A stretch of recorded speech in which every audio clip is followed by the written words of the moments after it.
Welcome everyone, this is On Just Restart, and we should be live now. I'm joined by Brandon from What About Nintendo, and this time we'll be talking about Paper Mario, Metroid, 2D Metroid, and some more Smash tonight. There are some rumors we're going to be going over that are really exciting for both Metroid and Paper Mario, which we'll be getting into. That's kind of like a lot of the new stuff, but we're also going to be going over our thoughts about the Smash presentation that happened, where we got Byleth revealed. And there's a whole bunch of stuff that surfaced from that, and that's pretty much going to be most of the podcast. But there's a couple other little things we will be discussing. And for those who are new here, this is a Nintendo podcast. We usually do Sunday nights, 9 p.m. Eastern Time. And like I said, that is Brandon for What About Nintendo, my partner in crime. Yeah. The link to his channel is in the description below, and he's probably going to say some things now. Go ahead. You can talk. I am. Okay. I guess I'll just tell you guys what I've been up to. Just playing a lot of Torna. Oh yeah, I think I Finally got it. Podcast the last. Yeah, I got Torna, which has been a long time coming. I've been meaning to buy it. I remember last December I was like, I'm gonna buy this game and play it over the holidays. That didn't happen. But I finally bought it. I'm loving it. A lot of things I like even more than the original game, including the battle system, just the overall exploration. And it just feels more polished than the original game did. I feel like they had about as much time to make this DLC, it feels like, that they did the entirety of the original game. Because it just feels so much more polished. You know, it feels like they put just as much effort into this DLC as they did the entirety of the original game. I think it's just more that they already had the engine going. They just polished it up and created a new area for it and built a story there for it. Mm-hmm. So, that's what I'm saying. Like, they had a lot of time, but there's, it's a lot smaller scale. It's smaller scale. But I get what you're saying, even though you're insulting the original. The original's amazing. No, I mean, I'm there with you. I think Xenoblade Chronicles 2. Well, Xenoblade Chronicles 2 isn't the best of the Xenoblade series. I think they kind of. The Titans left a little bit to be desired because they you couldn't explore as much as you could in the previous games, so they were more limited in terms of scope, which, I feel like that should be considered like one of the staples for the Xenoblade series, their scope. Xenoblade 1 was the most largest scoped game on the Wii by far, right? Xenoblade Chronicles X was, I think, like arguably one of the largest open worlds ever. Right, in terms of like verticality, it wasn't just the X and Y axis. You had the Z axis, so that world was just ginormous.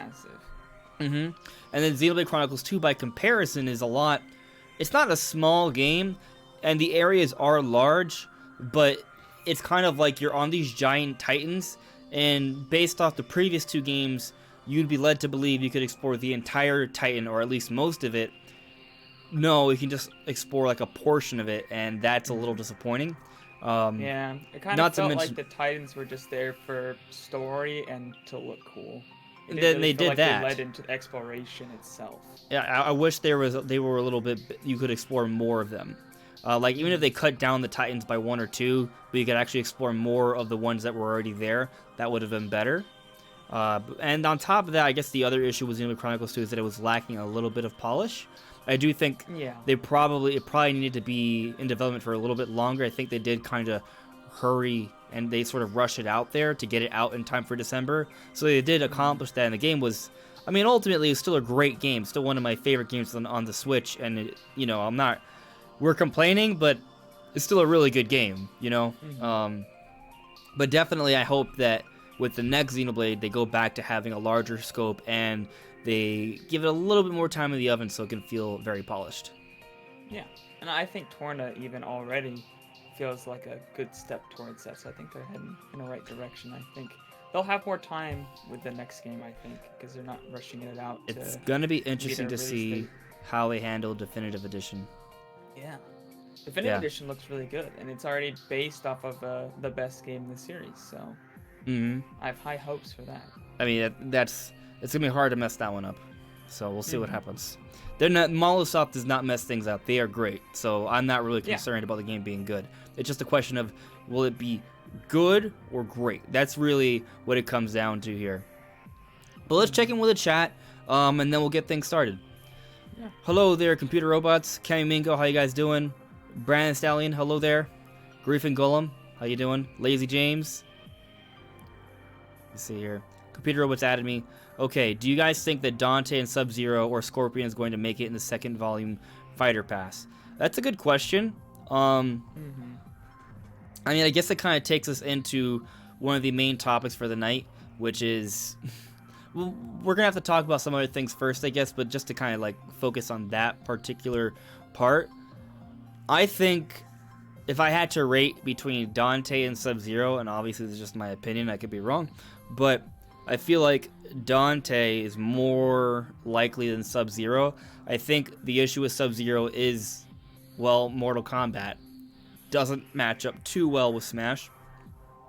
And I understand that we've had some pretty gruesome characters, or characters that do some gruesome things in Smash Brothers, and I do feel like it would be possible, but I also feel like Sakurai does like to pay respects to each particular series, and sometimes, you know, if he wants to be true to a particular character, it may mean that he does not put the character in the game, right? Like, for example, I guess, like, there's the Mai situation, right? Like, for Mai, in order to get her into Smash Brothers as an assist trophy, or at least represented in the background, she would have had to be represented properly. She would have been very voluptuous and sexy, and that might have been a little bit too risque for Smash Brothers. At least that's basically what Sakurai said. So, you know, sometimes that can kind of hold the character back a little bit. Smash Brothers is for good boys and girls, if I remember properly. Yeah. I mean, and of course there is the argument that, you know, sometimes Sakurai does things that seem to be contradictory to what he said beforehand. Yes. So I'm not saying Sub-Zero can't happen. I just feel like for him to happen, there would have to be some workarounds, and it really comes down to how they feel about doing those workarounds. Do they think it's worth it? And then, even if they do think it's worth it and they can do the workarounds and everything will be fine, Sub-Zero would be a really cool character, but there's a slew of other characters that would also be a really good character, you know? So even if you have a really good chance, a really good chance could just mean like 5%, because there's 19 other characters that also have a really good 5% chance, you know? And supposedly Mortal Kombat is banned in Japan, but we haven't been able to verify that information. I think Grieving Golems is saying it in the chat. We've had the other people say it other times we brought up Sub-Zero or anybody from, like, Scorpion or anybody from Mortal Kombat, but we haven't actually, like, checked to see if that's true. We'll take your word for it. We probably Googled it last time and just, like, we're like, I don't know. I don't think we could. Yeah, I think we, like, couldn't figure out anything last time. For sale in Japan. Like, I don't actually know. Is that? I don't want to say that that's true without, you know, actually, like... According to the SteamDB listing, Mortal Kombat 11, the title will not be available to purchase in Japan. Normally, for major titles such as this one, a centered version is released alongside or something after a global release. In the case of Mortal Kombat 11, there is no news about a censored version. So until there is a censored version, it will not be coming to Japan. Interesting. So Mortal Kombat is in Japan, just censored versions of them. And not the latest one is not. Yeah. Yeah. Interesting. So, that does, I think, in my opinion, make it maybe less likely, since Japan doesn't even really get the good versions of the game. But, I mean, they have the games, and sometimes, you know, they'll throw us a bone over for characters in the other, for fans of, you know, like, other characters who are more popular in, like, the States and stuff, you know? Not every character has to be popular in Japan to get into Smash. Well, I mean, and popularity is subjective, right? I mean, looking at the Fighters Pass, now that we have the full roster, all of the characters definitely are known by millions of people, right? Well, like, is there any character that's, like, in serious discussion that isn't known by millions of people? What I mean is that, like, each character was pretty major in its own way. I don't know. Like, I don't think what we saw can really, like, tell you who can't come in the next one, you know? Like, there's nothing about the roster that tells me, okay, for the second Fighters Pass, this character probably can't make it. Like, there's nothing about it that tells me that. Because Joker was not popular on Nintendo systems at all, right? And we still don't have his main game yet. I still think it's going to come eventually, but all we're getting right now is Persona 5 Scramble. So basically, Joker is almost like an ad for Sony, almost. Yeah, I know it's Sega. It's from Atlas, which is a child company for Sega. I get that, but point is, Persona was really big on PlayStation, not Nintendo. So there's that. Hero from Dragon Quest. Dragon Quest isn't really that big of a deal here in the West. It's a much bigger deal in the East, right? Look at Terry Bogard. Terry Bogard, for some people, a lot of people didn't even know who he was. We weren't sure who he was at first either. Right, yeah, I do remember playing with him as a kid, but I didn't really know too much about the series or its lore or anything like that. This character is apparently huge in Latin America, right? A lot of us know about Banjo-Kazooie as Nintendo fans, but Banjo-Kazooie wasn't played by that many people, right? It's kind of it's almost, I don't want to call it a cult following, but not that far from it. It really kind of appeals to like the core Nintendo fan base, like the 90s kids that grew up on the N64. That's who Banjo-Kazooie appeals to. And then Byleth, an actual Nintendo character, right? It wasn't all going to be third party, as a lot of people led us to believe. This character, while not being celebrated by many people right now, there's also a lot of people who are really happy about it because they were really into Fire Emblem Three Houses. Which sold really well, had a lot of hype around it, a lot of talk around it. Arguably the best Switch game last year. So, actually, I think some people would say it's indisputable that it was the best Switch game last year, but I won't dispute that. It was a very good game. So you see my point though, like you have these characters, they all have like a very like faithful following. But they're appealing to like different parts of like I guess the gaming fan base. So there's actually quite a lot of variety within that Fighters Pass. So I think for everyone, most people probably aren't like super happy about every single character, but there's probably one or two characters at least that almost everyone is excited about. And I think that's what we were going for with the first Fighters Pass. Yeah, I think that's a good point. Like there's something for everybody, but not every character necessarily appeals to every single person. There's a lot of variety in which character appeals to who, and I think everybody got satisfied with at least one character. And if you didn't, maybe hopefully in the second wave you'll get somebody you enjoy. Yeah. I mean, we're gonna get into. I want to save the topic for a little bit, but we'll see what happens with it. Let's see here. Brandon Stallion added me. I think Sora and Gina will both be in Fighters Pass Volume 2. I think that due to the Kako Malo leak, Gina will be one of the early fighters and Sora will be one of the last fighters. Interesting. That would be... I think those two would be very powerful inclusions. Griefing Golem added me. From what I took from Sakurai Sting, not the coming DLC will all be highly requested characters. So... T said that Twitter asks and such things don't have much of an impact on his choices. Are you referring to what he said during the presentation? I did not interpret that. I interpreted, hey, you can make requests, but it's already been decided who the characters are going to be. Yeah. So it's already been decided. I think he was just telling us to not waste our time because it's already been just decided. To minimize the amount of requests that come in. That doesn't mean it's not based off requested characters. Yeah, they could have been requested from before they decided it, whenever that was. Yeah, and but I think his only point was they've already been decided. It doesn't matter how much you ask. Like, it's not going to change anything. I mean, yeah, wouldn't that be kind of like saying that that with the first Fighters Pass that the characters were not at all based on like requests from people? Because I feel like Banjo-Kazooie, that inclusion is definitely a love letter to 90s Nintendo kids. Am I wrong? And they said at one point that, hey, Nintendo chose these characters, there's no room for requests here.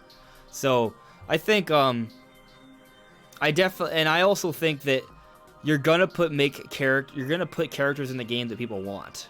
That's the point, right? You want people to buy the DLC. So I think that like the premise of the characters not necessarily being hype worthy is an incorrect notion. I think the issue comes down to, because there's so many different kinds of players and fan bases, that they're going to try to appeal to a wide audience. And because they're appealing to a wide audience, not every single character is going to necessarily appeal to you specifically, right? Same thing with the first Fighters Pass. Judging on, now that we've seen all 5 characters in the original Fighters Pass, it definitely seems, because when people originally heard that, Nintendo picked these characters, they were like, oh no, corporate Nintendo picked these, it's just gonna be all like basic characters just for money. And it's like, no, that seems very much not what it did. Like Nintendo, if they were going for like just the most popular, most money making characters, like Terry would never have made it. Like, no, it would never have happened. And Banjo would have been Steve from Minecraft for sure, 100%. And yeah, they didn't go with just the mainstream options. That's not what the Fighters Pass was, and Nintendo made it, right?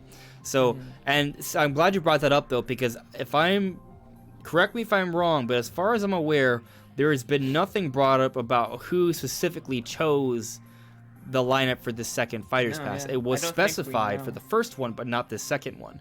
So I assume it's the same people, but we don't know that for sure. We don't know that for sure. And I was actually speculating in my video that Sakurai did bring up that at one point he was thinking about bringing in 1 or 2 characters, and then they've changed it to 6. So obviously I could be looking a little bit too into it, but I think it's possible that he himself personally had 1 or 2 characters in mind.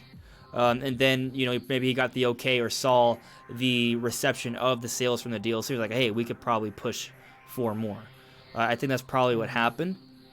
I feel obviously they probably saw the sales numbers, like, yeah, we could definitely do another pack that's 6 characters. Like, I think that part for sure. The debate for me personally, at least, is just if he actually had a couple characters in mind coming towards the end of this Fighters Pass. What do you think? I think that might be the case. It sounds, just with the way he worded it, I got that impression as well.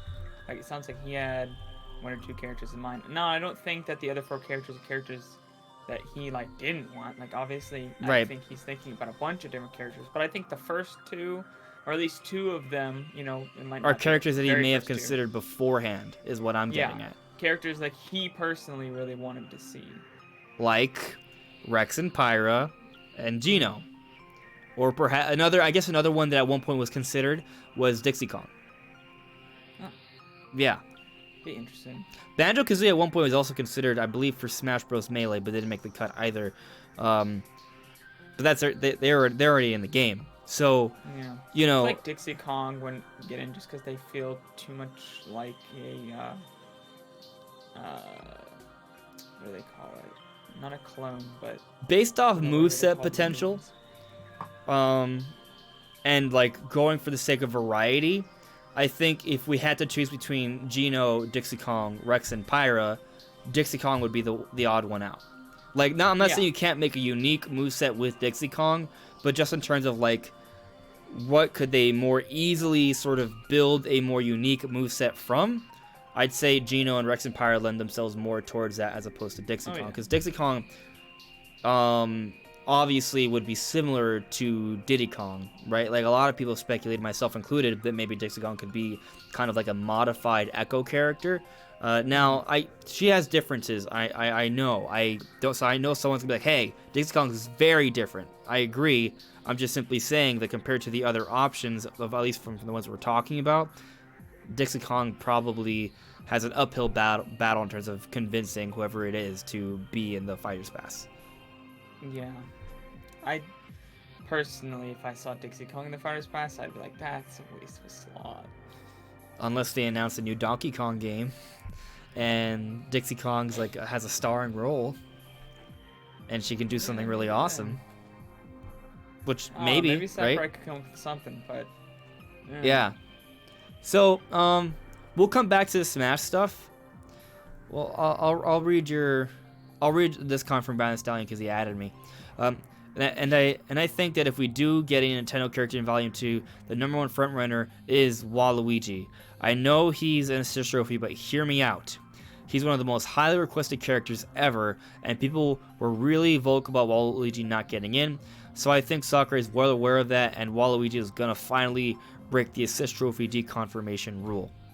Well, I'll say that there are so many people who seem to really want Waluigi in that I am starting to want to believe it. I don't think it'll happen. Like, if I'm placing my bets, I'm going to say no. But yeah, I just don't think it's going to happen. If it happens, that would be nuts, right? Like, the internet would truly explode. Like, for that reason alone, I kind of want it to happen just to see fan reactions. Like, I think there'll just be, like, so many, like, YouTube reaction montage videos of people crying and sobbing and screaming for joy, because I do think it'd be really cool. But I'm not betting on it. I'm just not. Yeah. Like, so here's my personal speculation, right? I think spirits for sure can happen, especially if they were a part of the base roster, because the spirit's just a PNG file. We've seen things in the past in Smash Brothers take far more effort than just a PNG file and be converted to an actual character. The example that a lot of us will bring up is Lucas. Lucas was a trophy, which is a 3D model with an actual description, which cannot be said for any PNG spirits at all in Smash Ultimate, and that was turned into a DLC character. So I think definitely spirits have a chance, but when it comes to an assist trophy, that's a character model that has animations that's been programmed to move around the stage, have like some artificial intelligence and do different things. Like, I don't know if you guys have noticed, but in Super Smash Bros. Ultimate, the assist trophies do a lot more than previous Smash games, including Smash 4. Some of them are a little bit more basic, but a lot of them actually move around, and they kind of have like a little bit of a moveset already. Like, if you were to gain access to them, you would be able to do like 3 or 4 different moves and move around with them. So they're like already kind of halfway characters. So I think when you consider how much effort would go into that compared to a spirit, I just feel like the premise of upgrading an assist trophy to an actual fully playable character probably would not be prioritized over a lot of other options. Yeah, I think that makes sense. I think you would also probably not want to have a character on screen and have the assist trophy be able to be used, just because then people might. I mean, you could turn it off, right? Like, yeah. I don't think that would be too hard. And again, I'm not trying to say assist trophies can't be upgraded. I just don't think it's likely. You know, I'm not sure how much Sakurai wants to put Waluigi in either, after how much like just horribly toxic the fan base was when he didn't get in. I also think when you want to consider like moveset potential, like what would be, like you look at the Fighters Pass. I think he could have a really cool moveset. I think he'd have a lot of sports-based moves, and he could actually be really unique. I don't have a problem with him being in as a character. I just not sure if Sakurai wants to put him in, at least not for this game, just because how. But I understand not all of the fan base obviously was toxic. There was a huge chunk of them that were being extremely toxic. So. Yeah.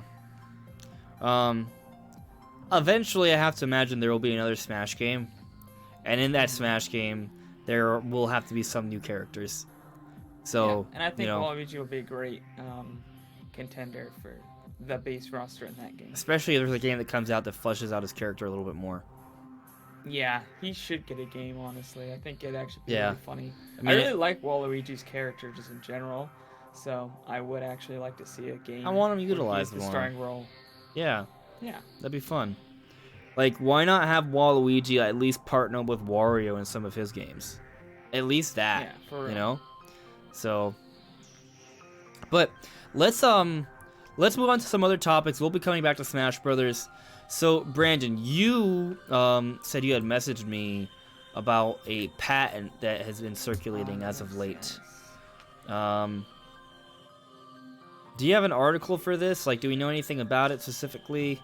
I think I do have an article. I saw it. I just didn't look grab into it yet. I'm gonna put the image here on screen so you guys can see it. But it's yeah. Is there anything here on the news feed that I can read about it? I haven't seen anything specifically. I'll have to search it up.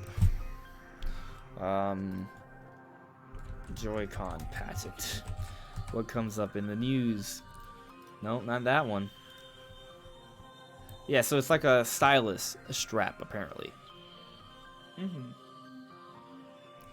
Alright, I'm gonna read this little description on this Nintendo Enthusiast. Nintendo has patents for a weird Switch Joy-Con stylus strap.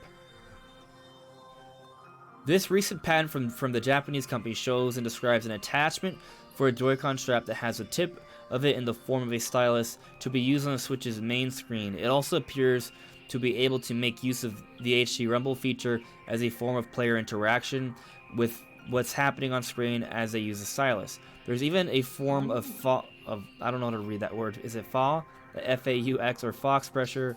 Faux, thank you. Faux pressure sensitivity, which is activated by pressing a button. Parentheses. This is used to make thinner and thicker lines, similar to pressing down harder on a pencil or paintbrush. That's interesting. I think that's really cool. I definitely don't think this is going to be something that's going to be used with a... I mean, it's going to be kind of like maybe like Labo or something, right? Where it's used for a few games, but then that's pretty much it. But yeah, it could be interesting. You know, what if Mario Paint is making a comeback? You know? That'd be cool. And I like how they're going to use HD Rumble to, you know, offer some feedback, which I think is nice. And the idea of it being pressure sensitive is also really exciting. So I'm definitely into this idea. I don't know what games they could use. If they did actually make a comeback with Mario Paint, hey, here it is. Mario Paint would be cool. Yeah. Even if they just had like a sketch app like they did on the Wii U, that'd be interesting. Yeah, like I actually really like that sketch app. Yeah. My question is just how comfortable, like, could you even hold this? Because I could see, like, if you took it off just by itself, that could be pretty easy to hold like a normal pen. But like if you have the Joy-Con attached to it, like you're gonna be holding it kind of weird. It's gonna be kind of hard to be precise. I have my Joy-Con straps put away. Assume. So for you guys can't even see me on camera right now. I'm just trying to imagine it. I don't really know how you would hold it. I guess so. Like, let me see if I can get my strap just so I can have like something to hold and show. Give me a second. I just think it would be weird. I just think it'd be hard to hold and hard to make it like actually like a good drawing. Now I'm not an artist though, as you guys have seen from my own series on my channel. But still, like, I'm sure somebody would use it and just be like absolute god tier with it, because there's always that one person. But I just have a feeling that it wouldn't be too comfortable. Oh, I think he found it. I think he did. Here he comes. I'm back. I see you found it. Yeah, I found it. They don't see that you found it, but I told them. Yeah, I found it. Took me a minute. Alright, so I should be on camera already. So I guess, like, the way... Did I get the wrong one? No, I'm good. It's actually... It just depends on which side you use. So, based off how the pattern is, right? So, like, the strap... I guess the stylus pit point would be right here at the top of the black piece. So I guess you could hold it like this and draw like that. I guess that's possible. Like, can your thumb reach the button? Because it said something about the pressing the buttons, right? Okay, cool. So I guess theoretically, it'd be interesting if you actually use like the joystick to do the that's pressure, weird. That's faux weird. pressure. That's weird. But I could see at least like using these two buttons right here pretty easily. So yeah, no, I can see that. Yeah, okay. I can see that. Like that, you kind of draw around. That works. Yeah, I can see it. Okay, cool. I don't know how to take off my Joy-Con strap because I never use these. But the first time I tried to put on Joy-Con straps, I thought I was going to break my Joy-Cons. They're kind of tricky. Oh, the first time I put on my Joy-Con, well, I didn't actually put it on, but the first time I opened my Switch, one of my younger brothers put the Joy-Con strap on upside down, and it gets stuck if you do that. And I was so upset. I was like, this is brand new.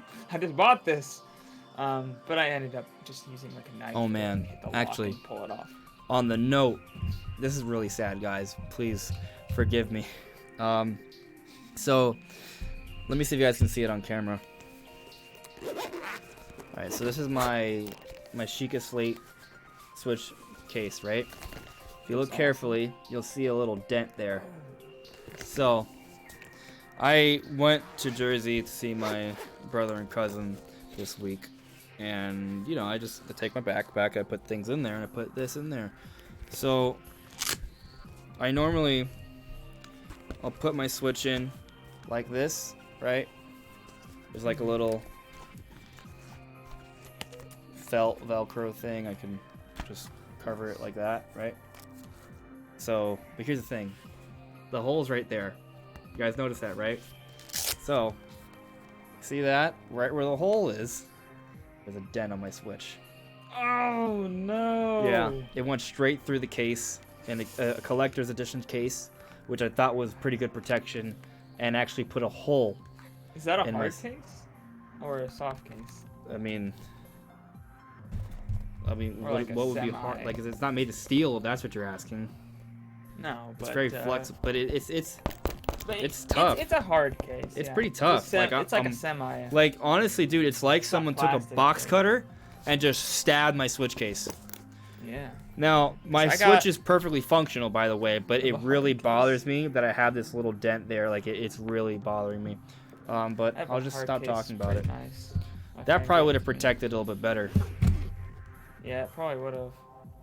But it's got all kinds of stuff in here. Actually, it has... Oh, it's not in here. Oh, wait. No, here it is. It has this, which is the coolest thing ever. You put your Joy-Cons in it, and then you slap it onto your Switch. I don't have my Joy-Cons right now. And then it's like you can hold it, and it's grips. Interesting. It's actually amazing. It makes the Joy-Cons so much better to hold when you're playing on your, playing portable. I'll say that when I play extended periods of time in portable mode like this, I keep looking at the little dent. It bothers me. Maybe I should get like a back cover just to cover that. But like sometimes depending on how I hold it, like my hands will get a little numb if I hold it like pushing into my palms like this, which I can do. So I can appreciate having like handles like that on the Switch. I guess there's more reason to save up for Switch Pro. Yeah, and maybe I'll repurpose this, give it to my brother. But yeah, it's what were we talking about? Now I'm just sad.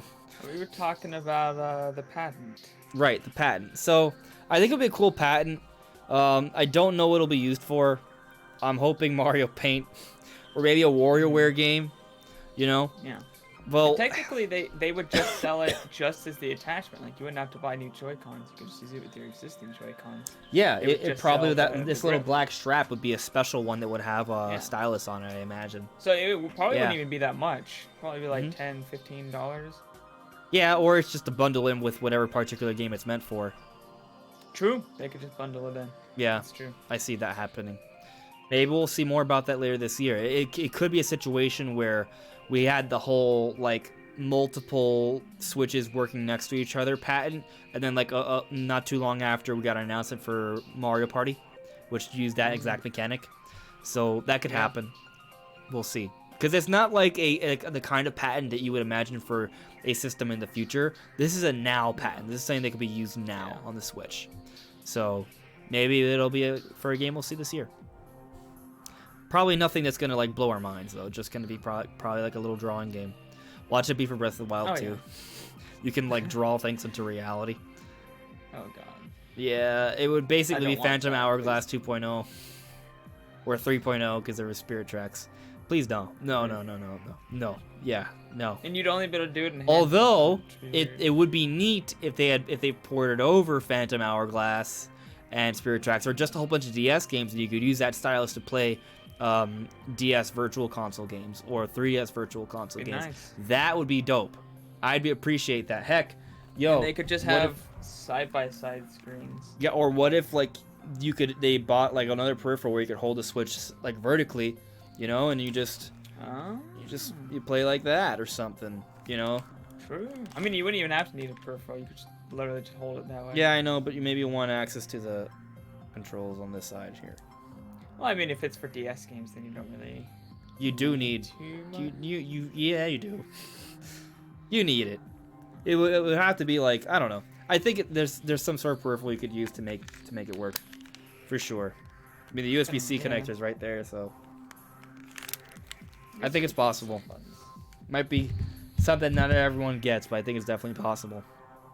But anyway, anything else you want to see on this pattern before we move on to the juicy stuff? No, not really. All right, let's move on to the really juicy stuff. Okay, so 2D Metroid and Paper Mario could be coming this year to the Nintendo Switch. But not just any 2D Metroid, not just any Paper Mario. Apparently, this 2D Metroid could be a sequel to Metroid Fusion. In other words, a sequel to Metroid 4. 4 plus 1? Metroid 5. A new Metroid in the Math with Andres. And a Paper Mario that could be a return to form for the series. So I'll go ahead and just kind of read what this article is referring to. So apparently, according to both Sabby and Zippo from Reset Era, there's a new Metroid title and traditional Paper Mario heading to the Switch this year. The Metroid rumor we published from our. So Sabby says that the Metroid game is related to a Metroid Fusion and is likely to be a sequel. Zippo says Paper Mario is also coming this year and it is a return to form. So these are rumors, right? But these are coming from people who supposedly have legitimate sources. Unlike another leaker that was talking about a Super Metroid remake, like coming down 2 years from the road from now.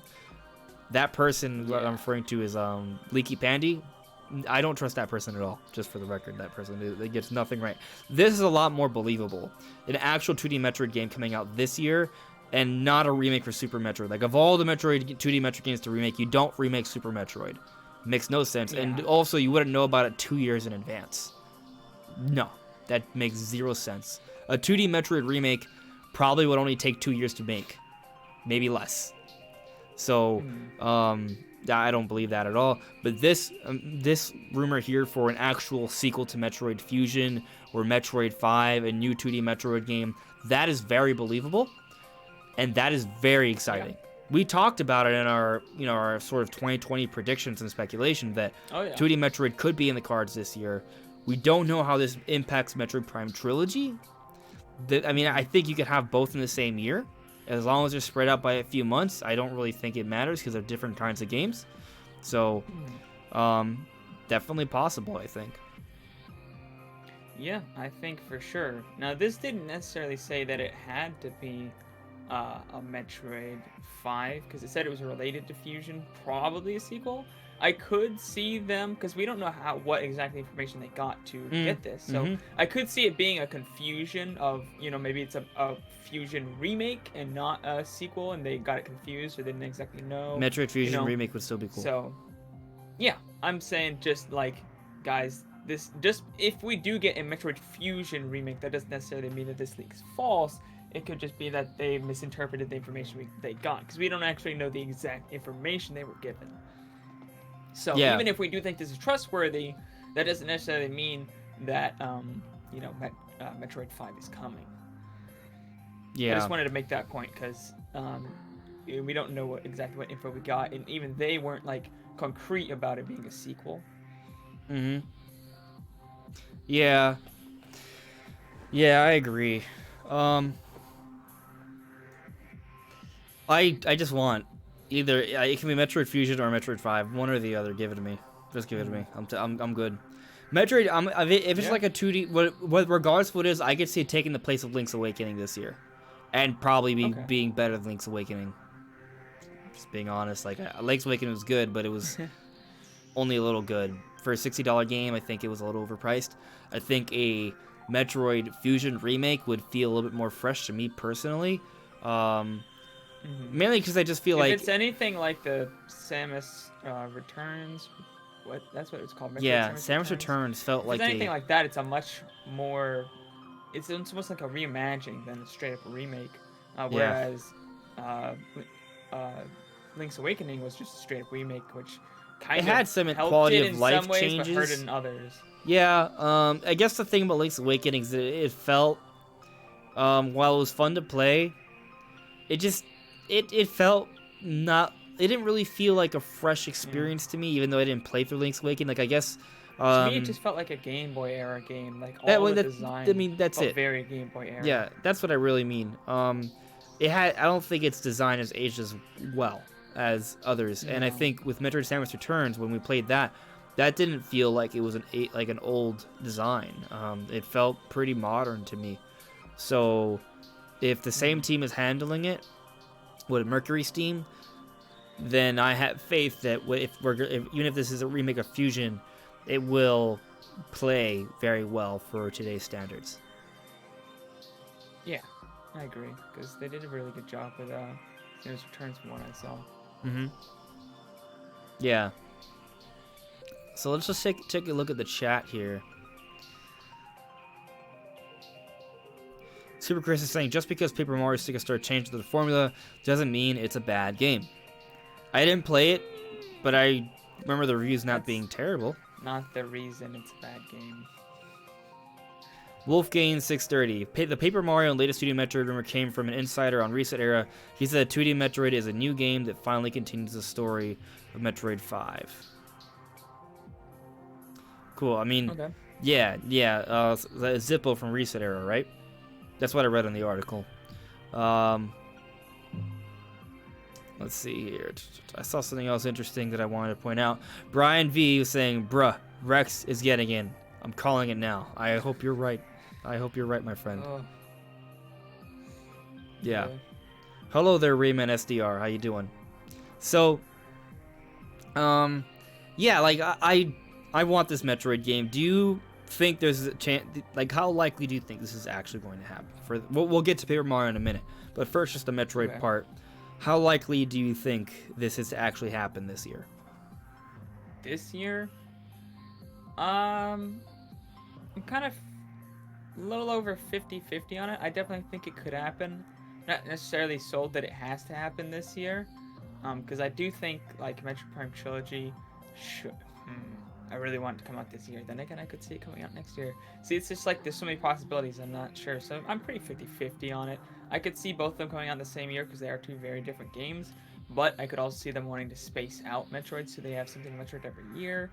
But then again, they might have plans to do that anyways with some other games. So I'm not really sure, but I'm a little 50-50 on it.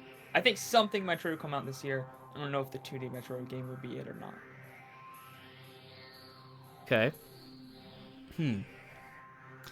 Huh. I do feel like we've gotten more reliable leaks.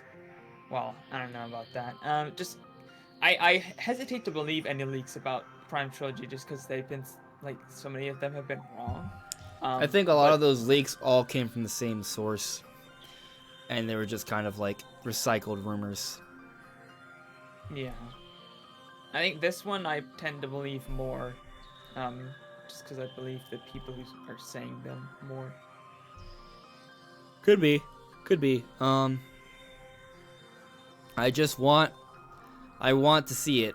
I also want Metroid Prime Trilogy. I want both this year. Am I an insatiable, toxic fan? Well, I don't think I'm toxic, but I definitely think I'm insatiable. Because I want both. For sure. Now, Brandon, I know you're bigger on the Paper Mario side of things here. Yeah. Actually, wait, before we do you think we get Prime Trilogy and a 2D Metroid game this year? Or does that does the inclusion of one this year mean the other's not coming out until next year? No. I think in our 2020 discussion, I was actually the one who brought up the concept of having both in the same year. So, no, I definitely think they can do that. I definitely think, though, if they do that, one will it'll be several months apart. Right. Probably so maybe at least like half a year. apart. I'd assume somewhere within there, like 4 to 6 months apart. I'd Well, assume. I think we need a Nintendo Direct soon, God, then to announce some of these things. Yeah. Yeah, because we don't really know anything about the year. Their games need I to be think announced soon. Prime Trilogy might be the earlier one, if I had to guess, to be honest. I hope so. But how do you feel about Paper Mario? A Paper Mario, a traditional Paper Mario, would be so awesome. I've been waiting so long. We haven't had one since Thousand Year Door. Super Paper Mario was great, mostly in terms of like story, and the gameplay was pretty good, but it wasn't a traditional Paper Mario. It was like a side-scrolling, it played more like the 2D Marios almost, but not. But a return like, to form would suggest something along the lines of A Thousand Year Door. Yes, the greatest of all the Paper Marios, and I feel especially since we don't have the Mario and Luigi series anymore, at least not from Alpha Dream. Then there's no excuses to not return to form. And it does make sense that there would be a Paper Mario game around now. It's been 4 years since the last one. They've been pretty consistent on getting Paper Mario games out every generation within like 4 or 5 years of each other. So, do you think the sense. release of a Paper Mario game this year could impact the potential release of a Mario Odyssey sequel this year? Yeah, I actually do. I'm inclined to agree with that as well. I don't think we've really ever seen like a mainline Mario game and a Paper Mario release in the same year before. I feel like Paper Mario's too big. Like I could see something like Mario Party or any Mario. Yeah, but Paper Mario is like a kind of like a big game. Yeah. Yeah. And actually, if you think about it, it's really only ever one generation. So. Let's say another Nintendo Direct comes, right? Well, I guess one thing in the favor of Mario Odyssey this year is that there is no Pearl and Diamond remakes coming out this year, right? So that November time slot, I don't think is just going to be dedicated to a DLC release. There's going to be some sort of big Nintendo game coming out in November. My bet is Breath of the Wild 2. But so let's say Breath of the Wild 2 does come out this year, right? And then we have Xenoblade Chronicles Definitive Edition. No More Heroes 3 and Bravely Default 2 aren't really that big of games. No. There's Animal Crossing in March. That's it. Let's assume the 2D Metroid is real. That's maybe Link's Awakening territory in terms of like largeness. It may even, considering the sales potential for both Zelda compared to Metroid, it's probably not sales-wise going to do as well as Link's Awakening, but it's still probably going to be treated in terms of like reception and scope, something along those lines. Paper Mario, that's... I wouldn't consider it like a holiday release necessarily. Like, it may have been like a holiday release during the Wii U era, but that's because the Wii U had nothing. They had like 2 games a year. Yeah. So it's going to be interesting to see when that would come out. But if we get a Paper Mario, we get a 2D Metroid, like the lineup's already starting to fill up a little bit. There's still some spots there, for sure. And I think considering that because there's not a mainline Pokemon game coming out this year, that does leave some more room for another Nintendo game to come out instead. Could be Mario Odyssey 2, but if Paper Mario does come out this year, I do feel like that kind of makes me think that that's maybe something that might come out next year. Yeah, I definitely don't think they would release them both in the same year, especially not both like within like just a few months of each other. I just feel like Paper Mario is too big. Like Paper Mario is definitely gonna get overshadowed for one. And secondly, like that's a big release. Like if they release that in a good time, especially if it's a return to form. Like people have been begging for Paper Mario. Every time Paper Mario is shown, like it's just more and more. It almost kind of like makes sense if Paper Mario comes out this year, because if Pokemon doesn't come out this year, it's like we're kind of a little bit lacking the RPG department, I guess. Granted, there's Bravely Default too, but there's always room for multiple RPGs from Nintendo. I feel like maybe Paper Mario would be a good kind of replacement for that. Yeah, I would be extremely happy if Paper Mario returned to I have an interesting theory roots. for you. Okay. So let's say this Paper Mario thing is legit. I think there's a pretty good chance of that. I mean, Paper Mario is eventually going to come, right? So it's not like it's kind of like predicting the sun to eventually come out. It's going to happen the next day. It's going to happen eventually is my point. So My sort of speculation, and I don't want to call this like a prediction, just kind of more like an idea that I think makes a lot of sense, but it won't necessarily happen, is let's say Paper Mario comes, it is returned to form, but given that Mario and Luigi seem to not, it looks like that's not going to be like a big deal for a while. There's more like priority to focus on this Paper Mario game, right? Because now you just have one Mario RPG series. But there's also this Super Smash Bros. Ultimate Fighters Pass Volume 2 going on. I think you know where I'm going with this, right? Yes. And there is a particular character that a lot of people think is going to happen. This character is Geno from Super Mario RPG. What if they allow these things to coincide and Geno actually has a starring role in, drumroll please, this new Paper Mario game? That would be really cool. I think a lot of people would be really excited for that. I think the game would actually be received extremely well. I think just a return to form in general for Paper Mario would be received very well. I think that potential for sales in that would be really good. And I think Nintendo realizes like they have to go back to the roots for Paper Mario because they've done 3 games in a row that have been different, and each one has been received worse and worse, and the sales have been going down more and more, and the fan base is getting more and more upset. So I don't think they would just release another one and be like, here you go, because nobody would buy it. I'm pretty sure they realized if they release another just meh Paper Mario game, like people, it's not gonna sell well at all. Like they're not gonna get their money back probably even for that. So I definitely think they realize like they need to step it up and make a really good Paper Mario game. So it doesn't surprise me that the next Mario game actually would be a return to form, at least, maybe not all the way, but at least a lot of the way back to how it was. I think it might evolve in new ways. I definitely think there will be new mechanics, and there might even be new things to make us, or at least some fans, upset, because some fans want it to be exactly how it was, and I don't know if that will be exactly how it was. I'm not predicting that it would be exactly how it was, but I definitely think it would be close enough that it would be a great Paper Mario game. But it would be new and different and interesting at the same time. So, I'm just looking at the chat here. I see Terry Severson added me. I think a 2D Metroid game is either a remake of a previous 2D Metroid game or a sequel to a previous 2D Metroid game. Either a remake of a 2D Metroid game or a sequel to a previous. So you think it's related to an older 2D Metroid game? It's like Fusion. So it's either a remake or a sequel. Okay. That's pretty much what the rumor is suggesting, so I pretty much kind of agree with that. Cyber Red, I trust that Kensuke Tanabe will listen to the fans after Color Splash, since a lot of the fans didn't know how to feel about the second Sticker Star that came out. Okay. Yeah. Yeah. Even Super Paper Mario wasn't received that well because it lost the RPG battle system, but it was still a good game. Yeah. But then Sticker Star came out and it was just like, no. This is horrible. Just completely off rails. Tyler Peterman, if Paper Mario is this year, the only other Mario thing I could still that could still come out the same year is if 3D World gets ported over. Yeah, I mean, I would agree with that. If this year Paper Mario's coming, any other 3D Mario anything would maybe be a 3D World port if that is one of the two Wii U ports. So I think Grief and Golem was, I'm assuming he's referencing what I was talking about in terms of Geno maybe being in Paper Mario. He says, I don't think they connect, seems like a leap in logic.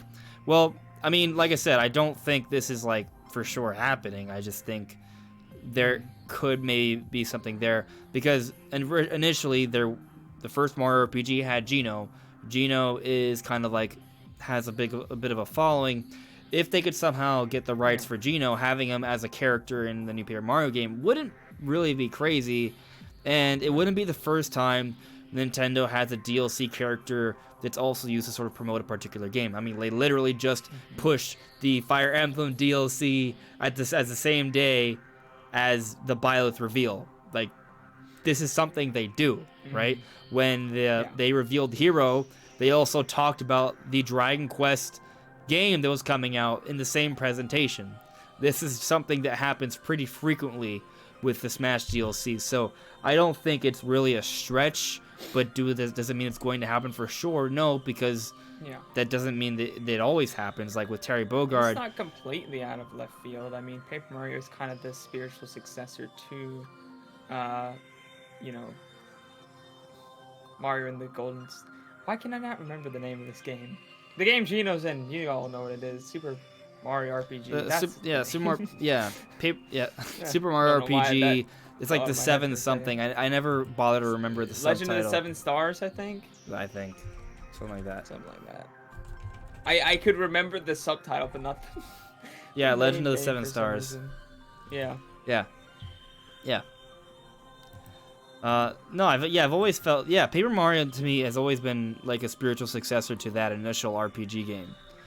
So, I mean, like the mechanics were similar. Like it was all about kind of like, you know, turn-based hopping on. All the Mario RPG games have like at least at first, like they sort of had that similar mechanic. So obviously there's differences, but point is I do think there's a connection, there's a possibility. Is it likely? Well, we'll see what happens. Going back to chat here, Grief and Golem added me. All I hope for in a new Paper Mario game would be like the first 2 games, but the allies are based on newer enemies like Odyssey ones or a Spike. Yeah, we definitely we need allies. We need the sidekicks. We need them to be playable in the game. Yeah. Terry just added me. Savvy just tweeted out that game companies are going to start cranking down on leaks. Well, I mean, I feel like it's been happening at least with Nintendo for a little bit because, one, there hasn't really been any actual leaks for a Nintendo Direct, right? Our one leaker that said the 16th was pseudo wrong because there wasn't a Nintendo Direct. We did get they said there would be a Direct. We didn't get a Direct. We got a Smash presentation on the 16th. I think they were just lucky. Yeah.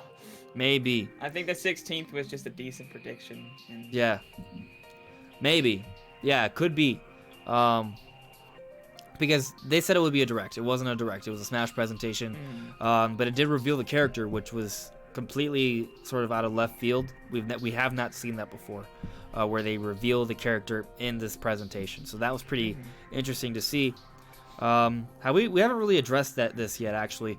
But before I get to the whole Nintendo Direct thing, which is what I was getting at, in terms of like leaks being like sort of focused on from the Nintendo side of things, we haven't seen a lot of like really leaks that we can trust lately, and especially in terms of the Smash character stuff like Byleth. No one saw. There was nothing on that. And when Terry Bogard was leaked, it was leaked a day in advance, not a month or 2 in advance. A day, which to me doesn't even count. Why even share the news at that point? Like, I just think that's kind of weird. So, you know, I think it at least from the Smash perspective, it's been changing a little bit, and I hope it stays that way because I do not like knowing what's going to happen. That kind of bothers me. I like being surprised. So, you know, if anything interesting comes out in terms of leaks, we're still going to talk about it. I just would prefer if we didn't get actual leaks. I prefer like little clues and hints and just allow us to sort of piece together and speculate and hype it up. And when it happens, it happens. But yeah. I definitely think it's been completely different, even just from the base game, because we had a lot of leakers who were spot on for them, and those same exact leakers have been completely wrong for the DLC. Like, not even close. Yep. So Verge has got nothing on the Smash DLC. Yeah, I don't think he's gotten a single thing right. And I think he leaked Terry. I think he leaked Terry, if I remember correctly. The day before, yeah. A day. Good job, man. You got it. Congratulations. Woo. Yeah. So. But before then, he had a ton of leaks that were just straight wrong. So, but he got the base game down so well that it's so surprising. And they've just been like, Nintendo admitted, like Sakurai admitted that even people at Nintendo didn't know that Byleth was a thing. Like some of the people who were working on him. So it was just like, they're really, really trying to make sure nobody knows. Not even the other staff members know what's going on. They're really just trying to crack down on these leaks.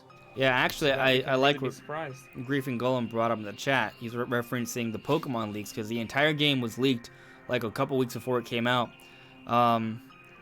which was weird because it really actually bothered me personally, because Game Freak was actually, and Pokemon Company, they were doing a great job of not sharing every little detail about the game. They were just giving us little bits and pieces here and there to keep us tied over and interested, and like kind of like doing it in unique ways, like with the whole like little glitch on the Pokemon website with the Farfetch'd that lets you surf fetched, and really then cool.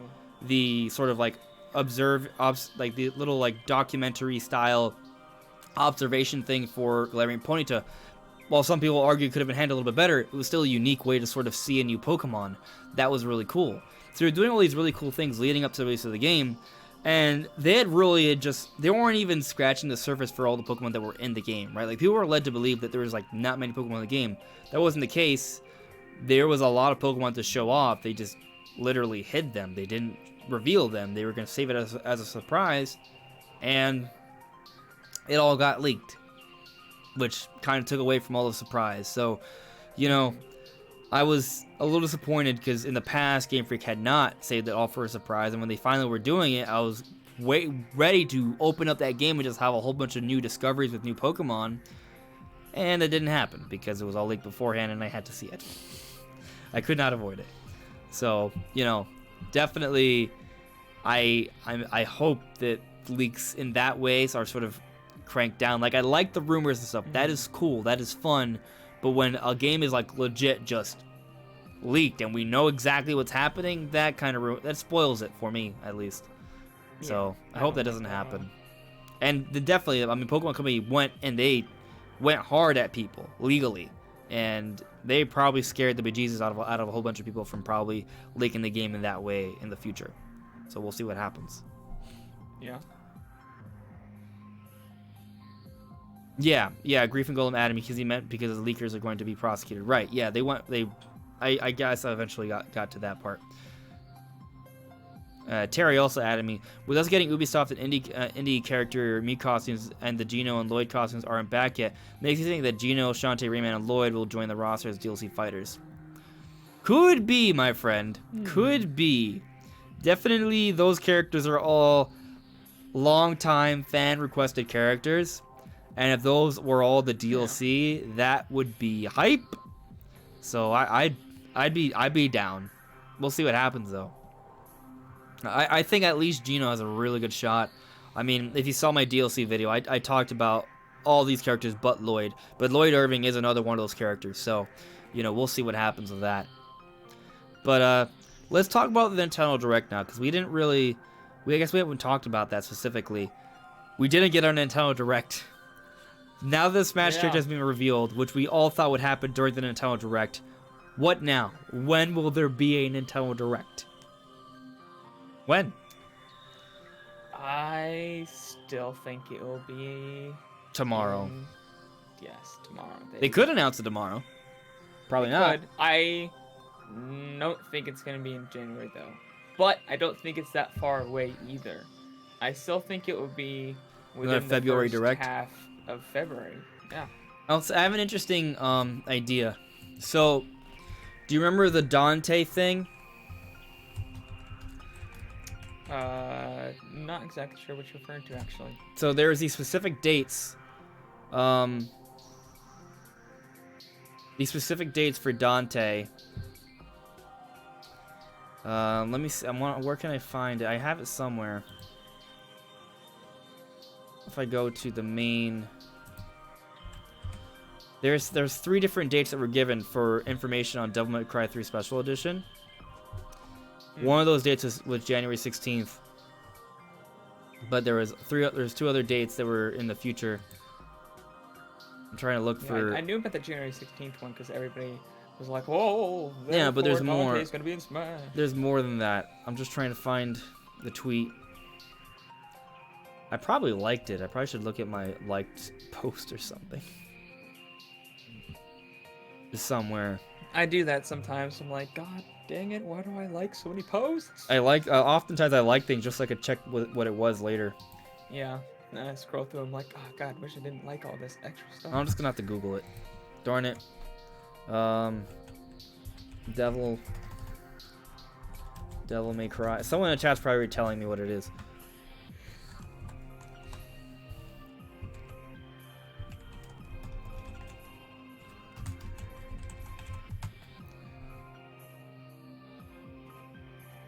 Yeah, I think this is it. No. It's not it. I hate you. I hate you. I wanted dates, damn it. Where are my dates? There, I got them. All right. Tinder. Mark these. All right. So January 16th, January 30th, and February 13th.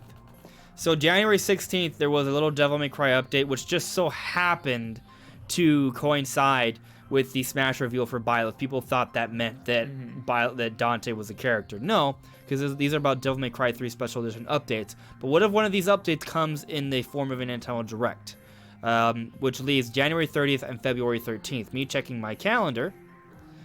Right? Can I Both check that? Thursdays. Yeah. Yep. So we got.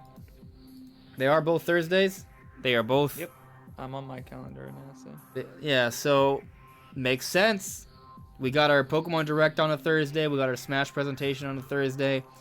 So either January 30th, which would be the week after this one that's starting now, or halfway through February. Either one could be a Nintendo Direct, honestly. Either one could be.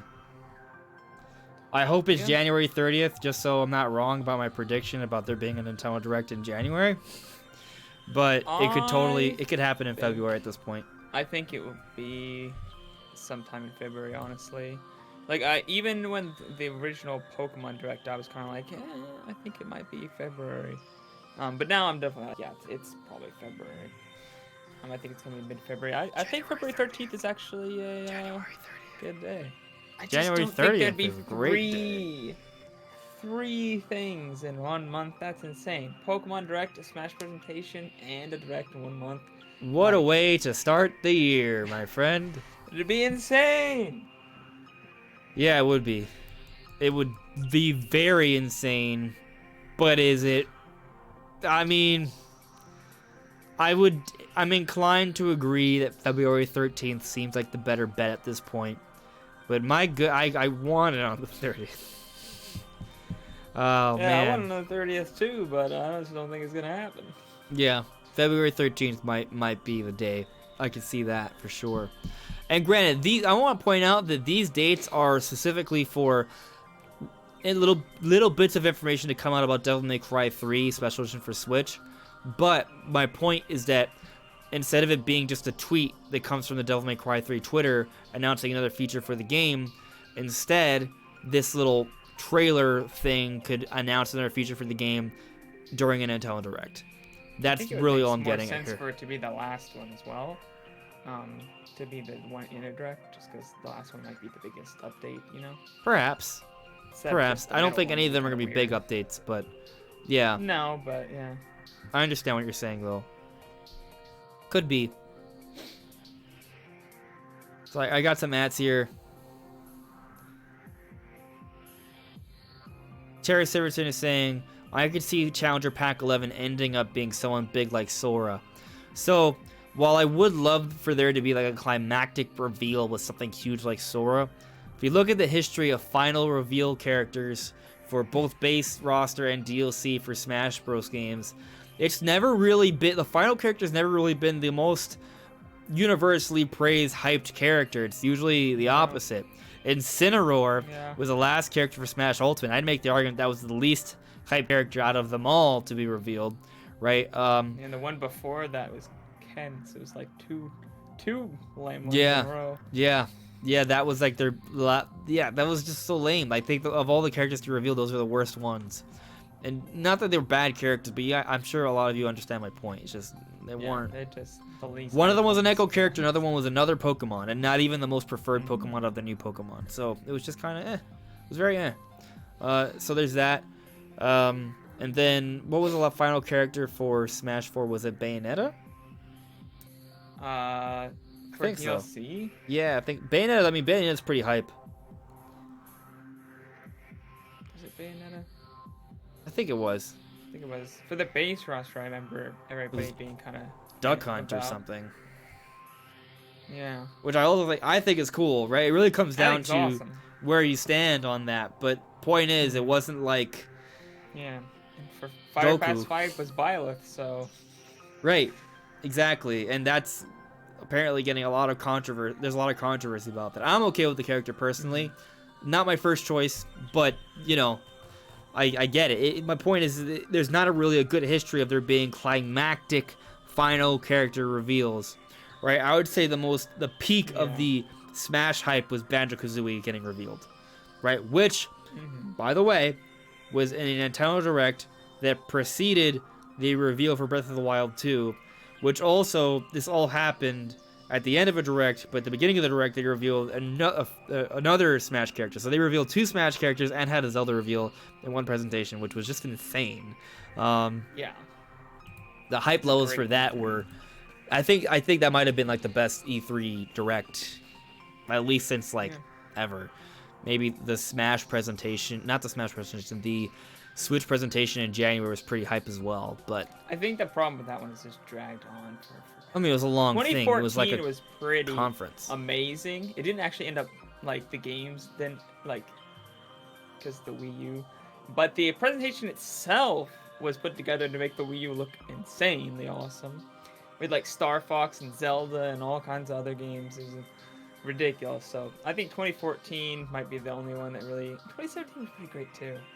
Honestly, the best ones were probably 2014, 2017, and 2019. Those are probably the 3 best E3s, in my opinion. Yeah. So I see that Terry brought up another interesting point. Well, he says, I believe that in the Nintendo Direct we'll definitely see Bayonetta 3. I think that's definitely a strong possibility, and it's another game that could be coming out this year. So, you know, it's going to be a solid year. I do think we should probably see it in the next Direct.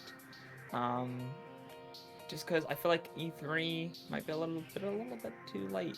I mean, obviously they could just announce it, reveal it fully at E3 and have it come out this year. That's fine. Like, they could do that. I just feel like they might want to give it a little bit more time between the full reveal and release. Yeah. Perhaps. Because we haven't seen anything of it except the teaser trailer. That's it.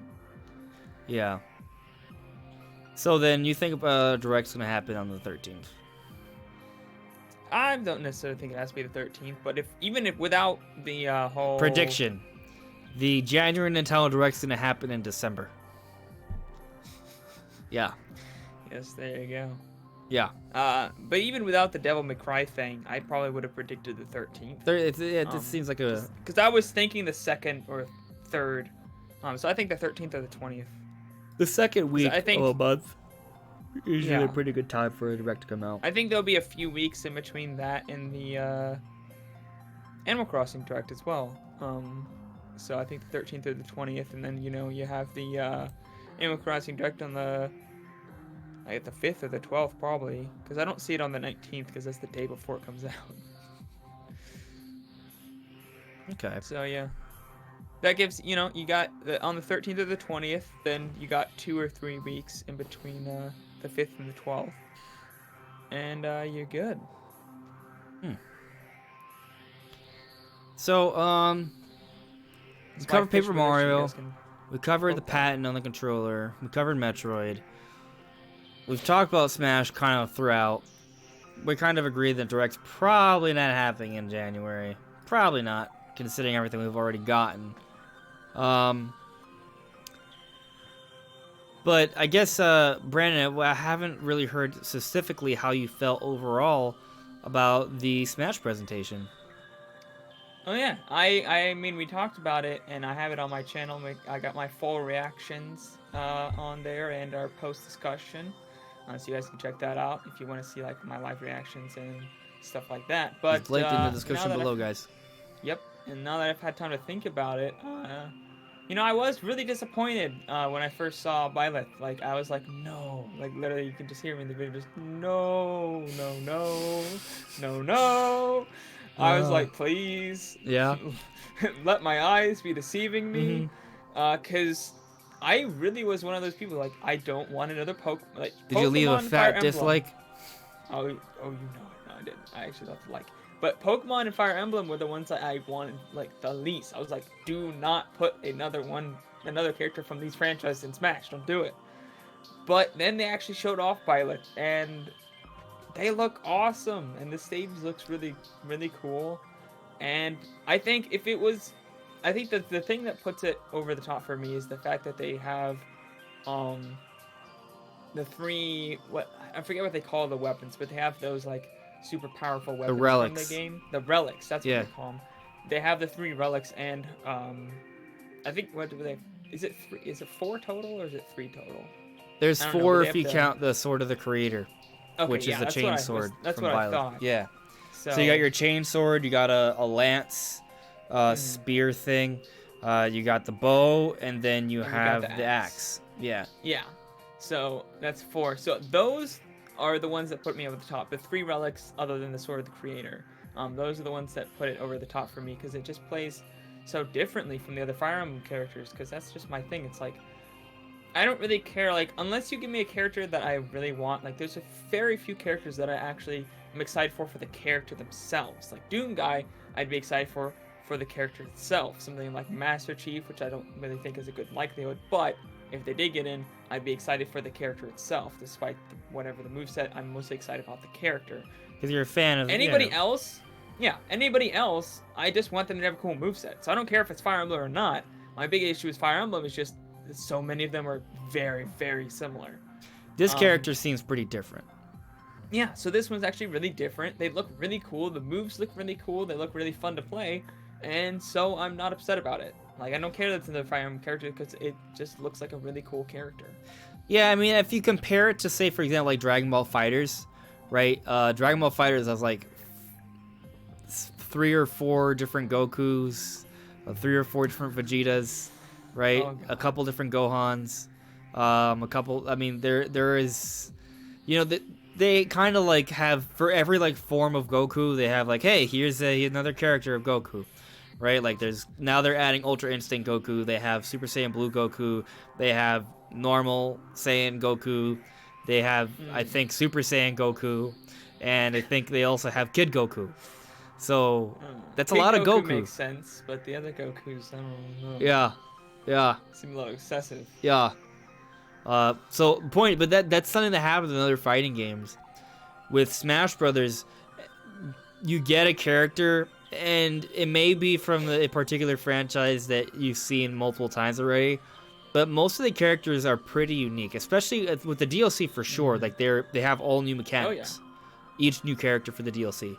Yeah, and Sakurai himself pointed that out in the presentation. He was like, with the new characters, we were specifically looking for new things to do with them and new abilities for them to have and make them unique. Which honestly gives me even more hope for Rex and Pyra, because I feel like Rex and Pyra has such a huge potential to be such a unique character, right? That's one of the reasons I'm really pulling for them. It's not just because I love Xenoblade Chronicles 2. I think they could offer such one of the most unique and interesting movesets for Super Smash Brothers. You know what would be super cool?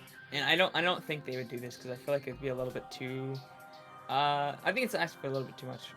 A little too different. But in Torna, as you know, Andres, you have your Vanguard and you have your back guard, your rear guard, and you have kind of like fighting games. When you switch out characters, you can get some of your health back. It'd be super cool if they had your front guard and your rear guard, and you had some damage that was red damage, and if you switched, you actually had that damage percentage go down. I think that would be just insanely cool to do. That would be. Think that would happen. I don't expect that, but that would be really awesome. Cool. That'd be really cool. Like if they were to focus on a Torna pair, yeah. So I guess Adam and Mithra, right? Like that would be really interesting to see for sure.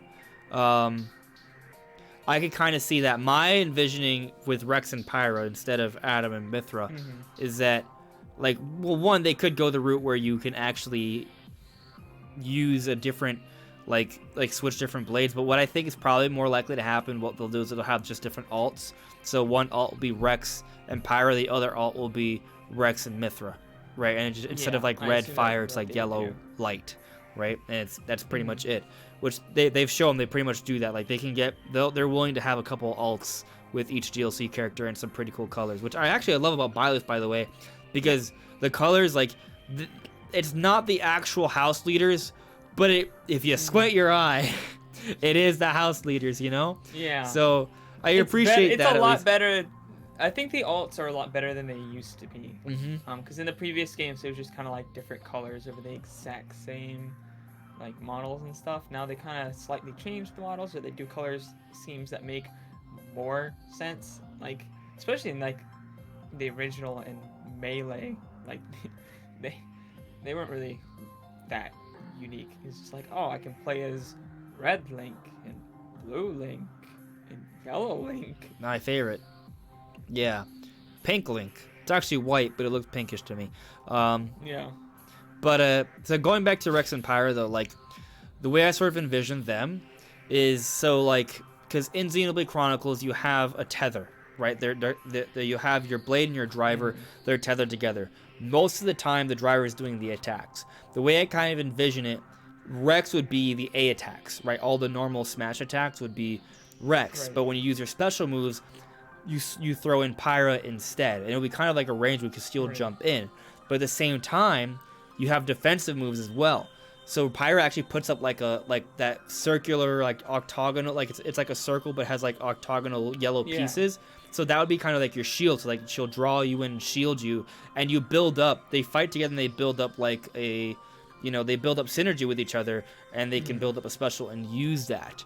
So you're switching between your Pyra's using special moves, Rex is using the smash moves. They have the whole shield mechanic. They're tethered together, and they build up their synergy, and then they release a more powerful special. And that it would be kind of like that. That would be really interesting to see. I would love that. And the final smash would be Numa.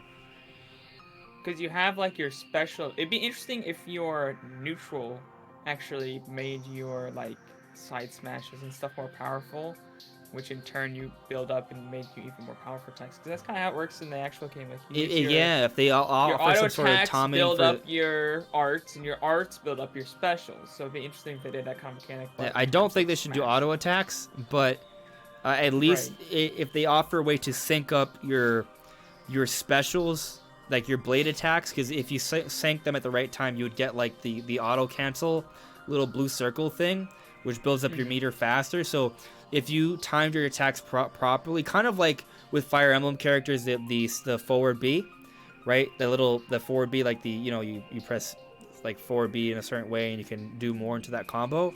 If you time your attacks with Rex and Pyra, theoretically that could maybe do the whole auto cancel thing, and that would build up your specials faster. That'd be cool. It would be a pretty awesome character. Yeah. And they wouldn't have to, like, the obvious route is to make them like, oh, switch out your blades like Pokemon Trainer, which would be really cool, but they didn't do it with Byleth, right, where they could have totally made Byleth a Pokemon Trainer kind of character, right, where you switch in the house leaders and fight with them. They didn't do that. Would have loved it if they did. They didn't. I imagine they probably won't do it with Rex and Pyra either. I think they'll probably just go the route with what we discussed and then just have alts. Yeah. So Rex and Pyra, Rex and Mithra, like that. Yeah. So I hope it happens. Yeah. Oh, I hope Sakurai agrees. So let me just go over the chat here. I have some ads I want to get to. Computer Robots added us. Since the Smash base and new are finished now, when do you think we'll get announcements for the Smash DLC amiibo? We have no confirmation of it yet. If we don't, I'm not even certain we'll get it. I hope we do, because I think I would love a Banjo-Kazooie amiibo, but... I think we will.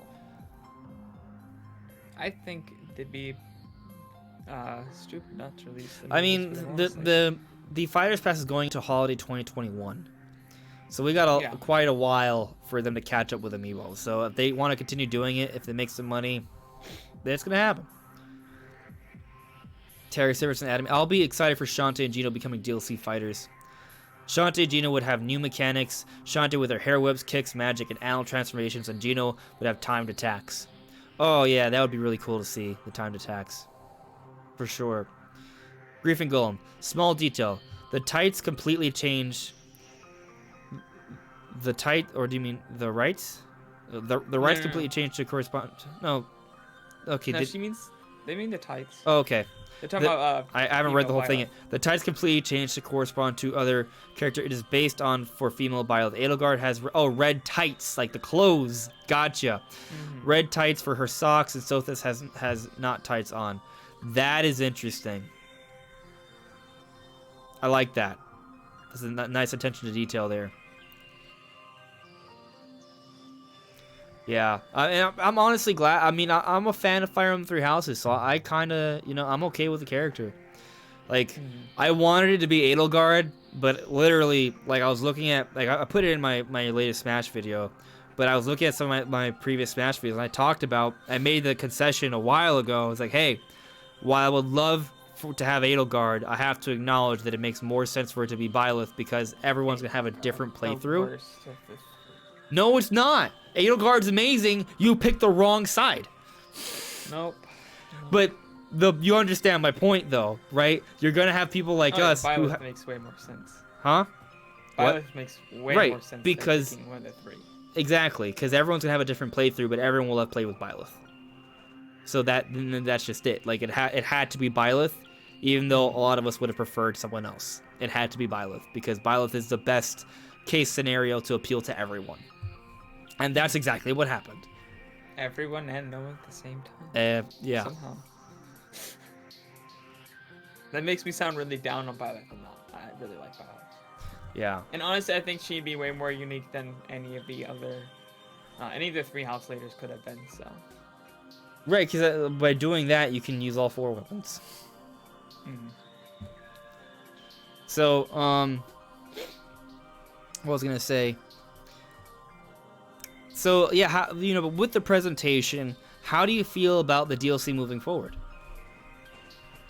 Well, I definitely have more hope for Nintendo characters, as the everybody being third party came out to be complete bullcrap, like not a thing. Do you want me to spoil my Smash video? If you want, that's all up to you. It's your Smash video. Like, do you want me to show you that my kind of like my ideal dream roster? Sure. All right, I'm putting it on the stream. Oh, I did a thing where I dragged it because I thought I was on Photoshop. That's it. We'll see it. That is my dream roster.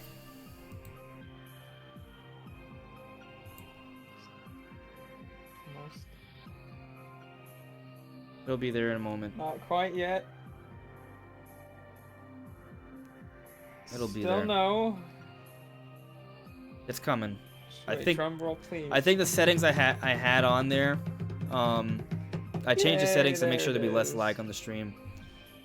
You gotta put it on an ultra low latency. That's what you gotta be on. But I see it now. Okay. Okay, I can get behind that. Now, obviously, like, I think these characters are possible, but I'm totally acknowledging that it could become it can be a very different thing.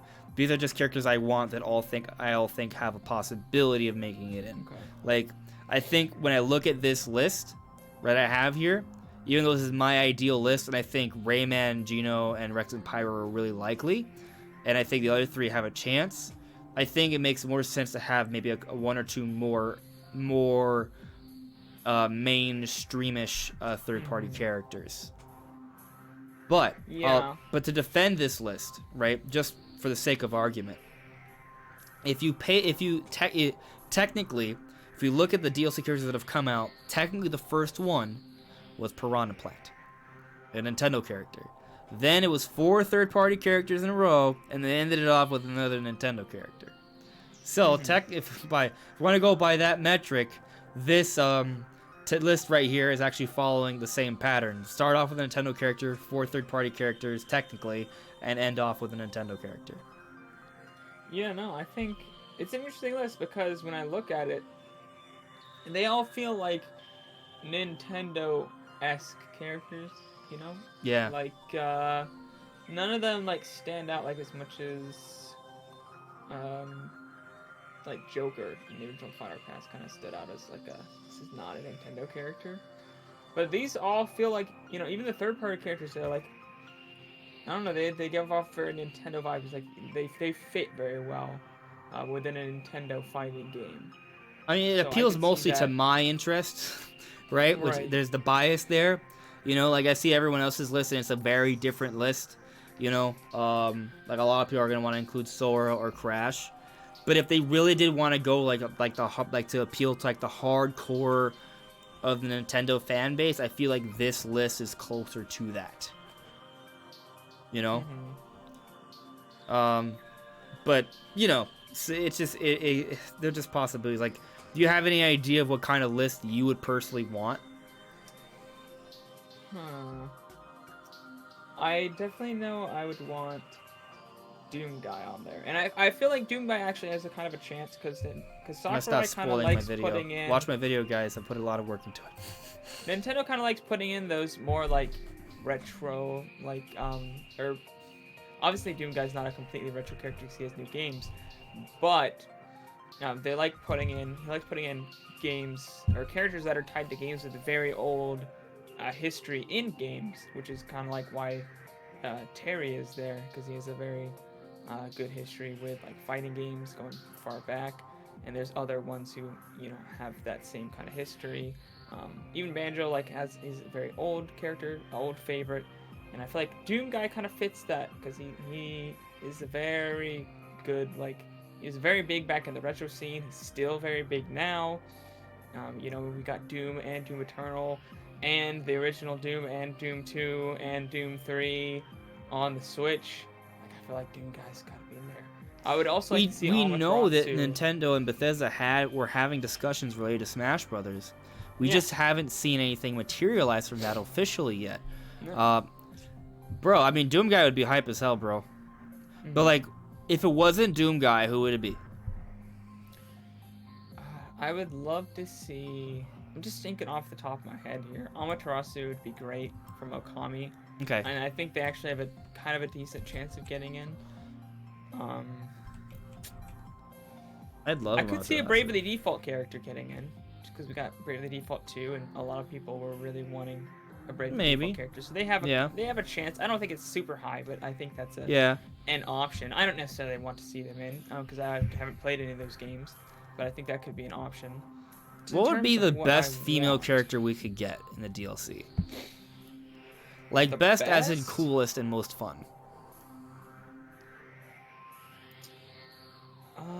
I mean, I think you already know what my answer is because I kind of showed you already. But yeah, you think Shantae would just be the most fun character they could add in terms of adding a new female. I think character. Shantae probably would be the most fun. She's a genie girl. Yeah, I think she'd be the most unique. Yeah. She's not necessarily the one I'd want most. And then we could get Shantae music at the game and a Shantae stage. That'd be pretty dope. I'd want Amaterasu. Oh, I guess Amaterasu technically is a girl, but it's a dog god. You know. Okay. Yeah, Amaterasu would be really interesting too because we don't have too many dogs as characters. But we got Duck Hunt. You know. So I'd be down for that for sure. Absolutely. I'm trying to think of other characters I would really want to see. Obviously, I would love to see Rex and Pyra, but honestly, this isn't gonna happen. But I'd love to see actually Adam and Mithra more, or Jin and imagine if they did a thing where they made it Adam and Mithra as the alt to Rex and Pyra. That'd be cool. That would be the best of both worlds. Yeah. I mean, they did something like that Jin. with the heroes, right? That would Jin. I'd like to see Jin and Laura though, because those are the ones you would typically play. God, the thing is, I want it to. It's just we're kind of like asking for a lot. Yeah, I know. That's what I'm saying. Like that wouldn't happen. It would be Rex and Pyra if anything. But I think we'd be lucky. Jin and Laura, because I like their characters better. They're cool characters, dude. They're more mature. Because they actually are more mature. They're literally older people. So, I think they're. Oh, also. Tangent. All right, go. You go, and then I'll go. I just want to continue on my dream list here. Chrono from Chrono Trigger or Frog from Chrono Trigger. Oh, dude, that'd be so amazing. Yeah. I'd love that. I would love that. So the tangent I wanted to go on. Right, Terry, correct me. Shantae is actually a half genie. Thank you. True. Kamimingo, have a good night. Mastermind is bringing out Sakura Shinguji from Sakura Wars. Okay. I don't know that character or that game. I'm not familiar with it either. I'm gonna look it up. Yeah. So what was I referring to? Oh yeah, right. So I wanted to go on my little tangent real quick. So I forgot my tangent. Oh right. So the reason that I was just thinking this is because we were talking about how the Torna characters are older than the base version of Xenoblade Chronicles 2. They're more mature. It would be interesting to see Rex in another adventure. Ooh. Yeah. So what if like Xenoblade Chronicles 3 like was a situation where like what if Xenoblade Chronicles 3 happens and Chronicles 3 deals with the connection between both worlds? Like not just referencing the connection with both worlds, like this leads to something and it leads to a whole epic story where both Shulk and Rex are pivotal and their parties are pivotal in what's going on with the story, and you play with both characters. How cool would that be? And they'd be more mature. It'd be like a time skip. Not to the point where they're like, oh, they have big, gritty beards and it's all gray, you know, because everyone, when you get older, all color dissipates and you just get gritty and boring. But, you know, just like where Rex is no longer a little kid. Because Rex is a little bit on the young side, right? Like, let him catch up to Shulk a little bit. Shulk's like 18, 19? Yeah, he's pretty much an adult. Just like a small adult. Rex is a kid. He's like 14 or something. Which is annoying because, like, he has these two soulmates and they're fully grown women, you know, who've been around for hundreds of years. So it's a little weird.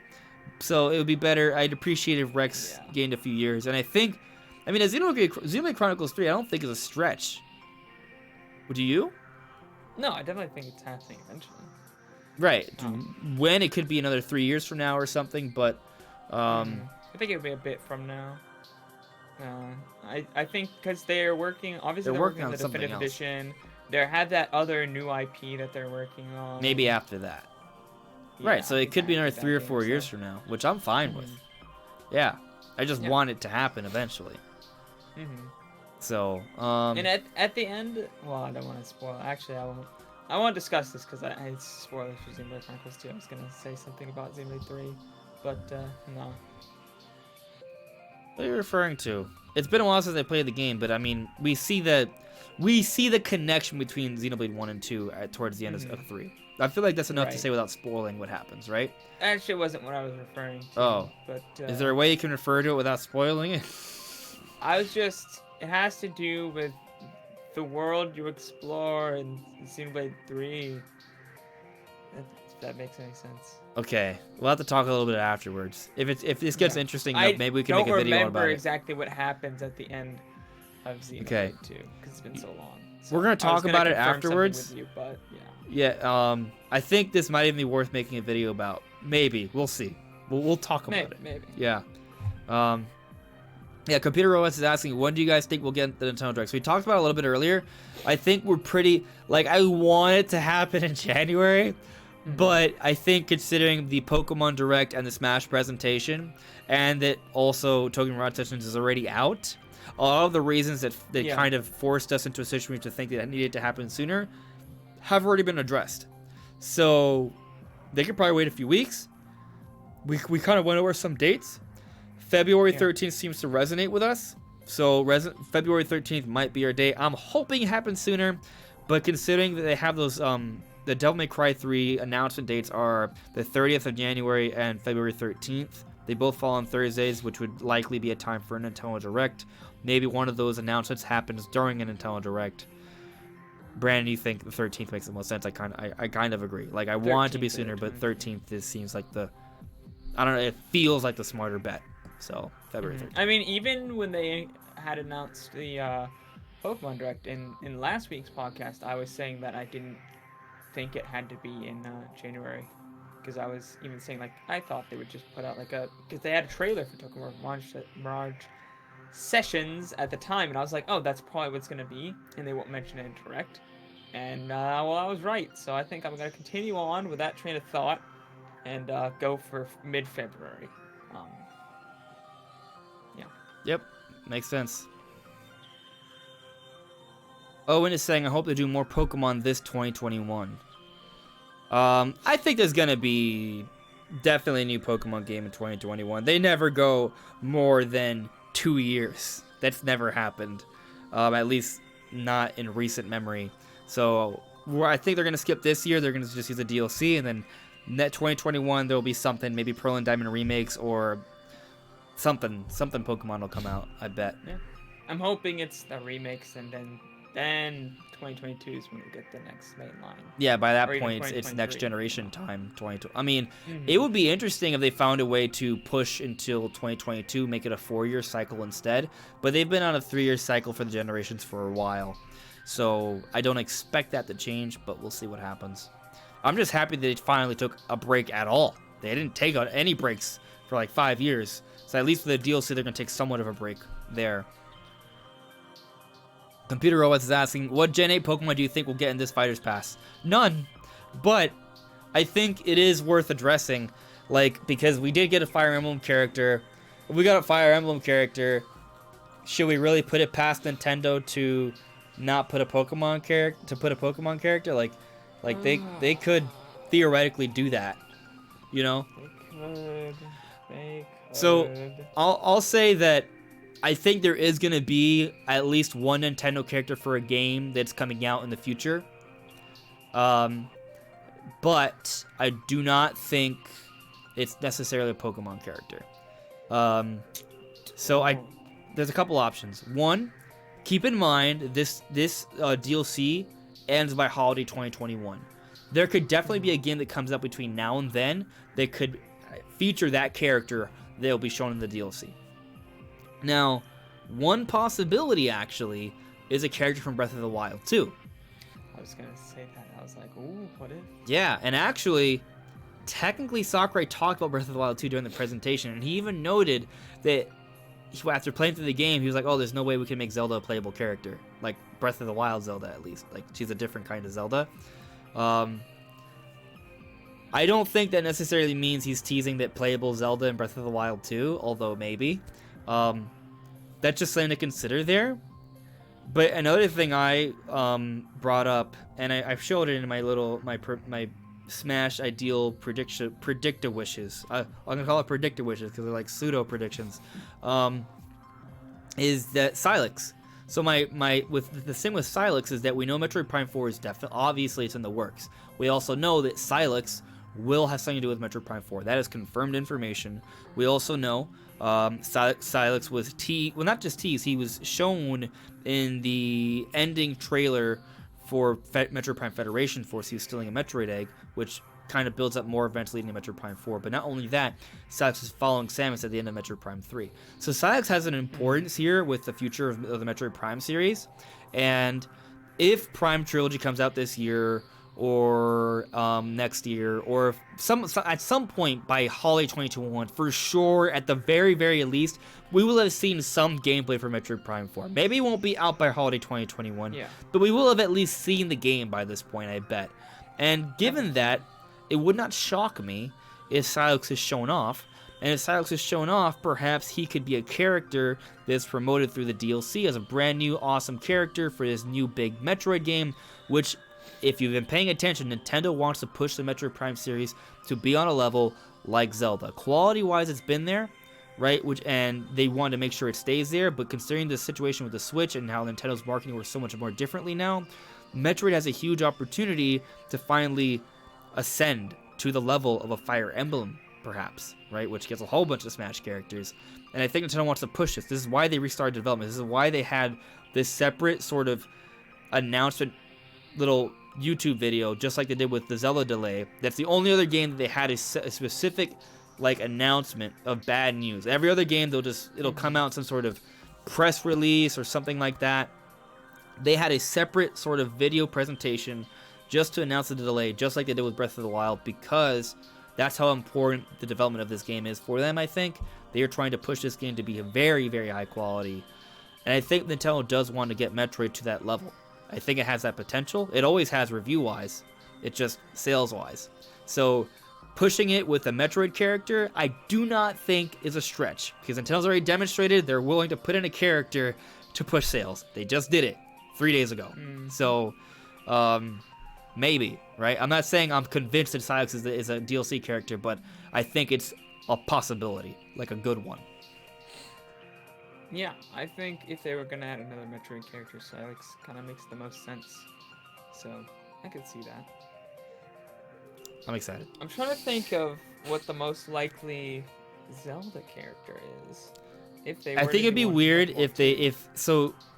Let's say Zelda is playable in Breath of the Wild 2, which they're having some hints to that, or at least her being like a companion character to Link, which I'm kind of pulling for. It'd be cool to have like a dual kind of like puzzle, like to have two characters that you can work together with to do puzzles. They've done that before, like in the Wind Waker. If they have that mechanic all throughout the course of Breath of the Wild 2, that'd be awesome. But if that's the case, then that's a whole other Zelda that will be exploring around, which would be the opposite of what we saw from Zelda in Breath of the Wild 1, which is what Sakurai referenced during the presentation. Is it possible that he was making a subtle hint? Very possibly. He's done it before, but also there's so many things that he's said that have meant nothing at all, so we probably shouldn't assume that he's hinting at a playable Zelda in both Breath of the Wild 2 and Smash. But let's say hypothetically that he was teasing that, just for the sake of argument. If that's the case, wouldn't it be a little weird to add as a playable character that we're paying for, like another version of Zelda? Right? Yeah, it would. So and that's the thing. It would be weird. It would be cool. I bet they could come with a whole new moveset for Zelda. Maybe they go with it. Maybe people will be pissed off.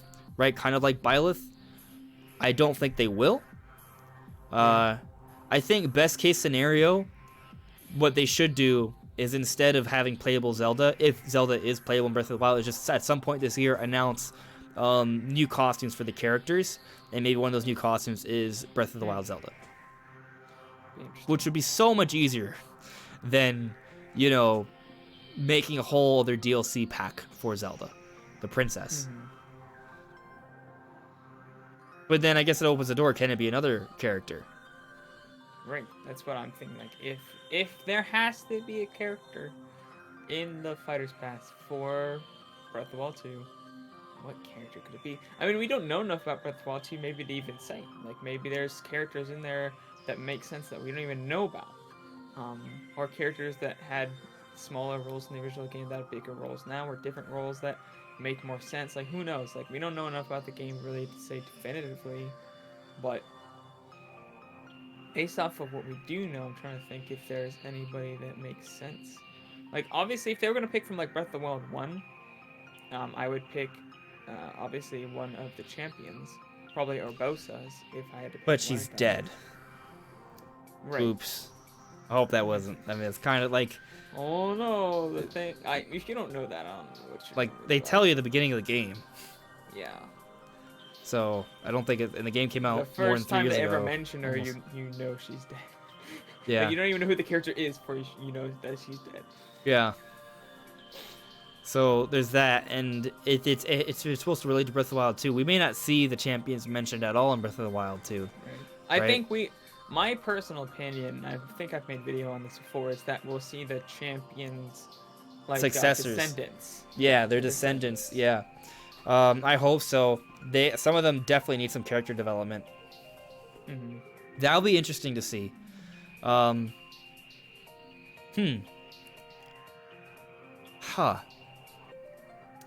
What's the name of the princess? Is it like Riju or something? Something like that. The Gerudo princess in Breath of the Wild. What's her name? I forgot. I don't know. I'm terrible with names. I'm terrible at names close. too. Riju. Oh, I was right. Got him. Right. Yeah. Nice. So, Riju. Hold on. Yeah. I'm gonna pull up this tab here so you guys can see Riju compared to Urbosa.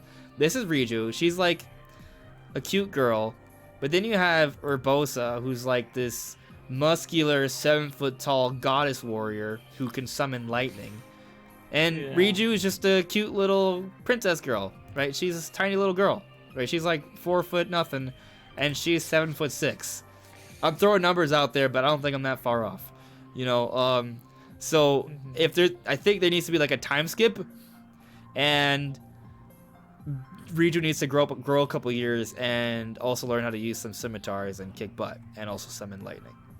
She does that, she will definitely be on her way to being a Smash character someday. But she has to do all that. I don't think any of the champions' descendants have, like, are Smash tier, period. Urbosa is. No, the champion's descendants. I know. Yeah. Well, yeah, and that's the argument I'm making, that Riju, they would have to do like a 2-year time skip, and she would have to have gone through some dramatic growth spurts and physical training and stage training to really elevate herself to being a Smash character kind of character. It would be sick if they did. I'd be down for that. Because, I mean, what's his name? Lonobu or the... Yonobu, I think. Is it Yonobu? Yeah, he is a dope. Yeah, he's just... no. But apparently, his descendant was also a dope, right? And he became this burly, muscular, manly force of Goron. Maybe they'll each have like a time skip where they really develop into something special, you know? Yeah, perhaps. Perhaps. They gotta get the cool characters somewhere. So, perhaps. I'm gonna say that probably not a Breath of the Wild 2 character, but dude, if it happens, I'll be so happy for that. Yeah. Terry added me, I think if we get any Bethesda content in Smash Ultimate, I think they'll just be me costumes or spirits. Could be, honestly, because there's a lot more companies involved with me costumes and spirits. That could be the case. We'll see. Owen, well, I'm guessing it might be the one will sell well, so I think I know where the second pass is going. It's going to go for the best-selling games that will sell well. So yeah, I think that what happened to Joker. Okay. Maybe. Terry Siverton. Maybe they could add Breath of the Wild 2 Zelda as a Mii costume if she's playable in Breath of the Wild 2. I'm hoping they add her as an alt. Because the Mii costume would be chibi and weird. Yeah. Like, what would... I mean, I guess adding a Mii costume would be easier than adding an alt. But we've been begging for costume alts for a while. Like, you don't even have to do, like, a whole bunch. Just give us a +1 for each character. As an update at some point. That'd be neat. Which is still a lot of work, don't get me wrong. But it would be really cool to have that. Range Walther. RuneScape and Smash, anybody? That's it right there. There you go. Caleb 5 stars entertainment. I'm banking on Rex for this next pass. I'm going all in and saying he's a lock. Yeah, Team Rex. Yeah. I'm hyped, but I'm not gonna say it's a lock. Yeah, I don't think it's a lock, but I lock. am rooting for Rex. I think he has a good chance. The only thing like I'm predicting characters. him, but I have my doubt. Like I have my fears that I'm wrong when I predict Rex. I'm not like, oh, he's shoo-in, but I think he has a really good chance. Brandon the Stallion Anatomy. Did you already talk about Paper Mario? I missed some of the streams. Yeah, I'll get your recap, Brandon the Stallion. We did talk about Paper Mario. We both tend to are inclined to believe that this rumor about a Paper Mario return to form is true, and it's likely coming out this year. So, yeah, that's pretty much it. I mean, we did some speculation, like if Paper Mario comes, there's a pretty good chance Mario Odyssey 2 doesn't come out this year. If Paper Mario does happen this year, so it's like kind of like one or the other. Although if that one of those Wii U ports is 3D World, I could see a situation where we get both Paper Mario and 3D World. That could happen, I think. Besides that, I threw out some speculation that if Geno is going to be added as DLC, maybe they also bring back Geno into the Mario RPG series, and he's introduced as an awesome character in Paper Mario this year, and they kind of use that to promote each other. Maybe. That's just pure speculation on my part. Anything else to add in terms of Paper Mario, Brandon? Yeah, I guess the only last thing would be that I speculated that they would do a return to form, but also add new things. So I think they would have things like allies return and the basic RPG mechanics return, but I think they'll add a lot of new concepts that Might even be a bit controversial. I don't think it'll be exactly how it was in the original games. I don't think it necessarily needs to be I either. want to play But 3000 Year Door. I've never actually played it from beginning to end. you should. Also, need to get a new GameCube. I haven't had. Yeah. I lost my GameCube. I technically You gave could my get GameCube the away years ago, and I just had a Wii, and then that broke. you could get a GameCube emulator. Actually, I know of a really good HD texture pack for the game that makes it look a lot better. But if you want to play it on original hardware, obviously that. I kind of want to play it on original hardware. I want to get like one of those GameCube HD adapters. Oh God, you want to pay that much money? No, I don't want to pay any money, but I want it. Do you know how much those are? No, I haven't looked it up. It's like $100. $150. It's like buying a capture card. Yeah. Yeah. They're ridiculous. But come on, it'd be awesome. It'd be pretty nice. Maybe I'll just get progressive scan. I'll settle. 480p. Yeah. Just buy a Wii. Yeah, computer robots. We actually already addressed the question. We don't think there'll be a Gen 8 Pokemon, but it's possible. Actually, I saw something that Cake Man said earlier. He said Toxtricity with a guitar sound moveset could be cool. Yeah, because he has a Gigantamax. So if there's any Pokemon that's added as a character, I'll be all for Toxtricity because he is cool as hell. He's an electric poison type that powers up sound moves with his sound abilities, and he plays a guitar, an electric guitar. Okay. I think it's awesome. Terry Silver's Anatomy. If they give us DLC alts, I'd want Black Yoshi to be brought back. I like Black Yoshi too. So, all right. Like that, I mean that would be if they did alts for Yoshi. But you think they would just add? I don't think they would just add a color though. I think they would do something different with it. Because they have Craft Yoshi. I think they would add Yarn Yoshi. Probably some other kind of Yoshi. Maybe something like that. Yeah. Or Birdo. Kirby. What if the alt for Yoshi was Birdo? That'd be interesting. That'd be sick. Yeah. But like a Kirby alt for his Rainbow Curse, like clay look, would be interesting. Oh yeah. In his Yarn from the Wii game that he was just Yarn. That'd be interesting. Mhm. I loved Canvas Curse for that was my favorite Kirby games. But he was just a ball in that one, so probably wouldn't be a great alt. Brandon the Stallion Anatomy. My most wanted game is an ultimate Mario Party game that brings together the best of the N64 and GameCube games with a few retro boards, new boards, online board, and mini gameplay. Every character, old and new mini games, controller and motion control mini games, and more. That would be epic, and I would totally want that. That'd be basically like a souped up version of what Mario Party 100 on 3DS. Like I want something along those lines too. That's a fantastic idea. I hope that happens. I just want online, please. I just want me and you to be able to play Mario Party online. Be great. Mastermind asked me, do you think Color Theory and Picks of the Day was a trick? I think Picks of the Day, in my opinion, was Sakurai is giving you a ha-ha to all leakers and speculators. That's just me. Let's take a look at the Smash site. Because honestly, I didn't pay too much attention to Pick of the Day. And I don't really think they were trying to hardcore tease anything. I paid attention, but I don't remember there being anything big. So, just automatically on Byleth. Just go home. So, let's go to the fighters. Imagine if we were just rolling up here and they just like accidentally leaked the other 6 right here, and it was only available for like a minute, and we saw it all. Yeah, I don't think there's anything at all to Color Theory. I think that's garbage. Just being real with you. There's no way that they would... I never thought there was any. Yeah. I mean, just right here, you can clearly see that, no, they basically repeated the green twice. Like, it's just a slightly lighter green. So there's that. But by Pick of the Day, I didn't even know... You mean on the Smash blog, they're still doing Pick of the Day with this? I don't think so. It's not really a daily update.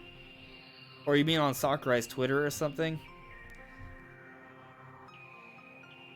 There were like updates, but I don't think they were daily. No, I'm looking at the website now. It was not daily. It was like It was just kind of like whenever. random. Yeah. They don't even talk about Banjo on here. They skipped it. Back before the game came out, they were a lot more consistent though. Yeah. Because I remember I'd cover them on Coffee Talk all the time. We go there like every day or every other day. Back when I was doing that regularly. Okay, so Mastermind is saying that it's on Sakurai's Twitter. So I'll take a look at that. I mean, I follow him, but it doesn't really show up on my feed all the time. Like it's just kind of like if anything he says gains traction, then I'll see it. You know what I mean? That's kind of how Twitter works. But I don't actually like check to see if like there's some sort of hint. Okay, I think that's funny. I don't think there's any sort of hint here. I think it's just funny pictures from Smash. Like, what about this? What's he teasing? Federation? Metroid Prime Federation Force with this? Right? Poke Floats? Because it's Pokemon in the air? I don't know. I don't know. Bobblehead? Oh, that looks sick. That looks sick. I need that Dark Samus amiibo. The Richter one looks cool too. Wow. Wow. No, I don't really think there's any hints that he ain't nothing obvious. This was a hint. The three finger thing was a hint, and it was a Morse code hand signal, but at the same time, it was also looking like a 3 and Fire Emblem 3 houses. So, you know, it was a hint. It legit was a hint, but you know, hard to sort of make out. Yeah, see, this is just him being cool. I don't really think there's any specific hardcore hints here. I think he just does cool stuff for the most part. Maybe occasionally there's something, but most of the time I don't think so. Like, is there anything about any of these they tell you anything about Byleth? What's this? Oh, Isabelle. Oh, she's in love with Marth. That must mean Sakurai is also in love with Fire Emblem characters. Therefore, is going to be another Fire Emblem character. What's this one? Everyone crying over the salt because he knows everyone's going to be salty about Byleth. And this is him saying, nope, my salt shield. This is just him putting it all together. Nah, I don't think so. I don't think there's any hints towards it. I think that's just him having fun. Yeah. Thank you, Terry Silverton, for pointing that out. Yeah, I wasn't aware. I knew he posted pictures. I just didn't realize it was the pick of the day because I see that now. Yeah. It's just for fun. You're not gonna get any like reveals about this. It's just, you know. Okay, that's cool. So, yeah. Yeah, I really don't think he's saying too much with these picks. I think for the most part, it's just us kind of looking a little bit too into it. Still, cool stuff. Yeah. But that's pretty much it. Was there anything else we should sort of address right now, Brandon? Guys, if you have any sort of final questions or points you want us to bring up or talk about, put it in the chat now. But I think we're pretty much near the end of tonight's discussion. Got anything? No, I think we covered everything pretty good. There is in the chat. There's a pretty good question from Brandon Stallion. He says, how many Mario games do you think we'll get this year? Don't forget it's the 30th anniversary of Super Mario, so they have to do something big. Paper Mario may be that. But do you think we'll get any spin-offs like Mario Kart, Mario Baseball, Strikers, or Golf? I'm always going to be pulling for Mario Strikers.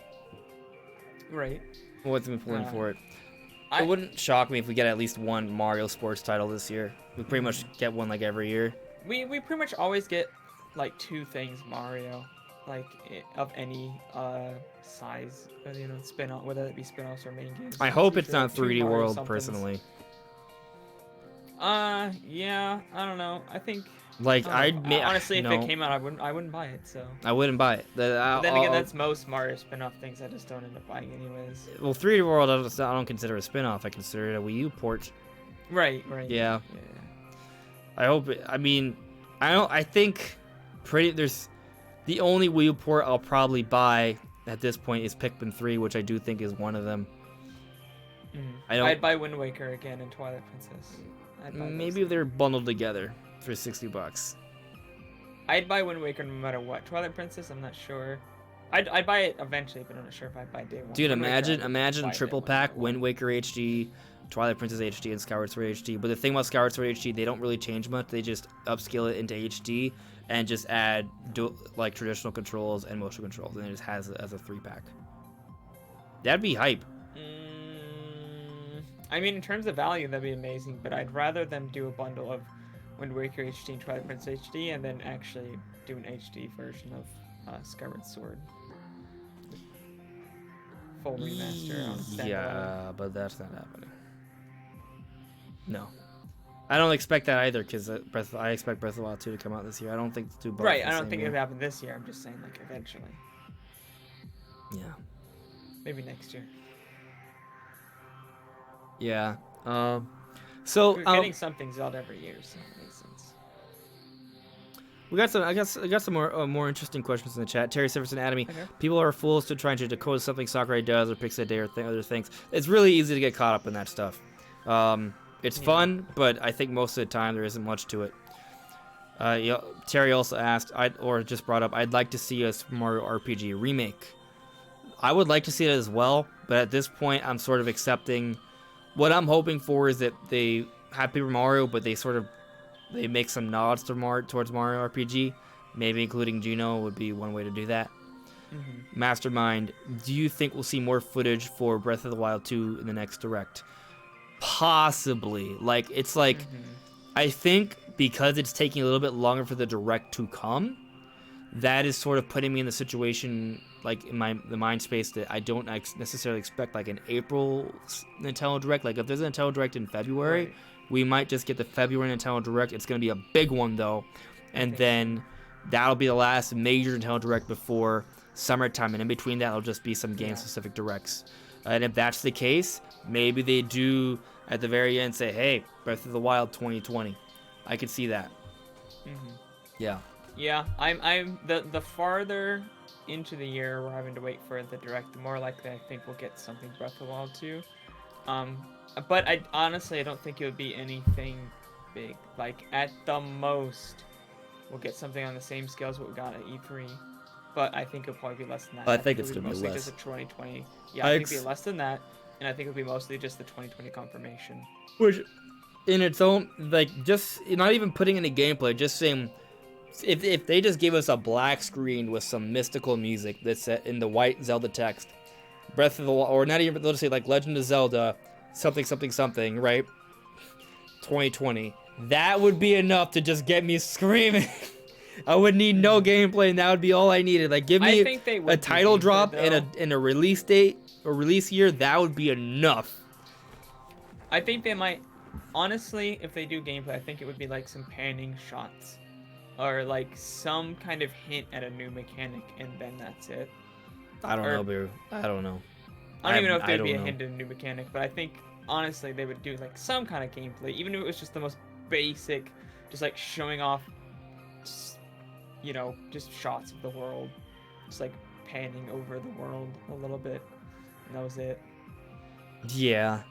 Or just like if you remember that one time when we got Link on the horse, and he was just on a hill, and it was just like a couple seconds, and it just rotated around him for Breath of the Wild, and then it said like 2017 or something, back before.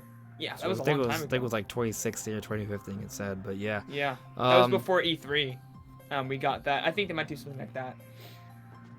I definitely don't think they'll just be like black screen 2020. No, I'm just saying like that's all I need. Yeah. And to be honest with you, I'm not even sure. Like I want that to happen, and I think there's a chance that that's what happens, but there's also a chance that we don't see anything until E3. Mm-hmm. So yeah, I mean, I've been we'll saying see. that for a while. So. Yeah, Yeah, I was hoping we would have seen something at the Game Awards. We didn't, which it's kind of weird. It kind of makes me think that we won't see anything until E3. You could make the argument that by not having the Game Awards, maybe they should show it in a direct before then, perhaps. But they don't need to. Like, I mean, yeah, they don't need to. They could. Yeah. They just don't need to. They'll be one. Nothing will change in terms of the success of the game if they just don't talk about it at all until E3. If anything, it may. I don't know. I think it would be better for me personally if they were talked about something in a February Direct about Zelda, just because that would give us more to talk about, and it would be exciting. I just want a confirmation for 2020 so yeah. that I can stop. I mean, I'm like, 80, 90% I'll tell you what. sure, I'll tell you what.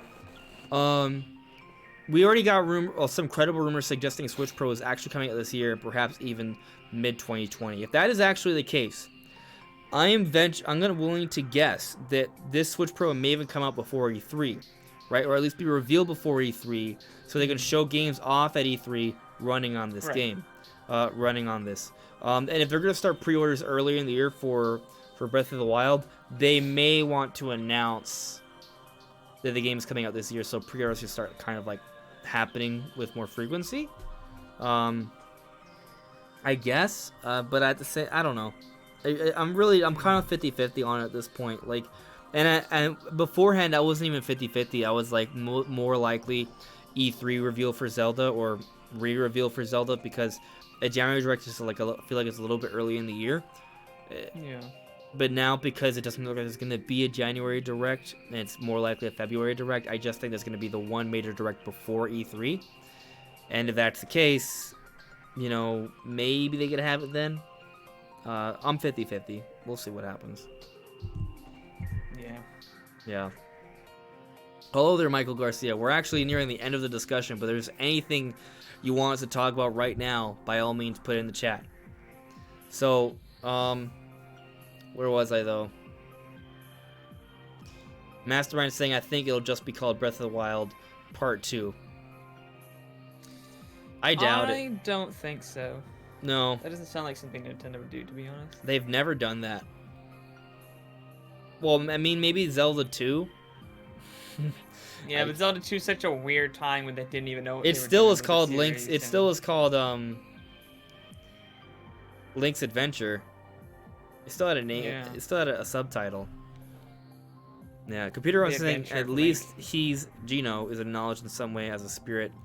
He is acknowledged as a spirit. He hasn't been forgotten entirely. That is true. Yeah.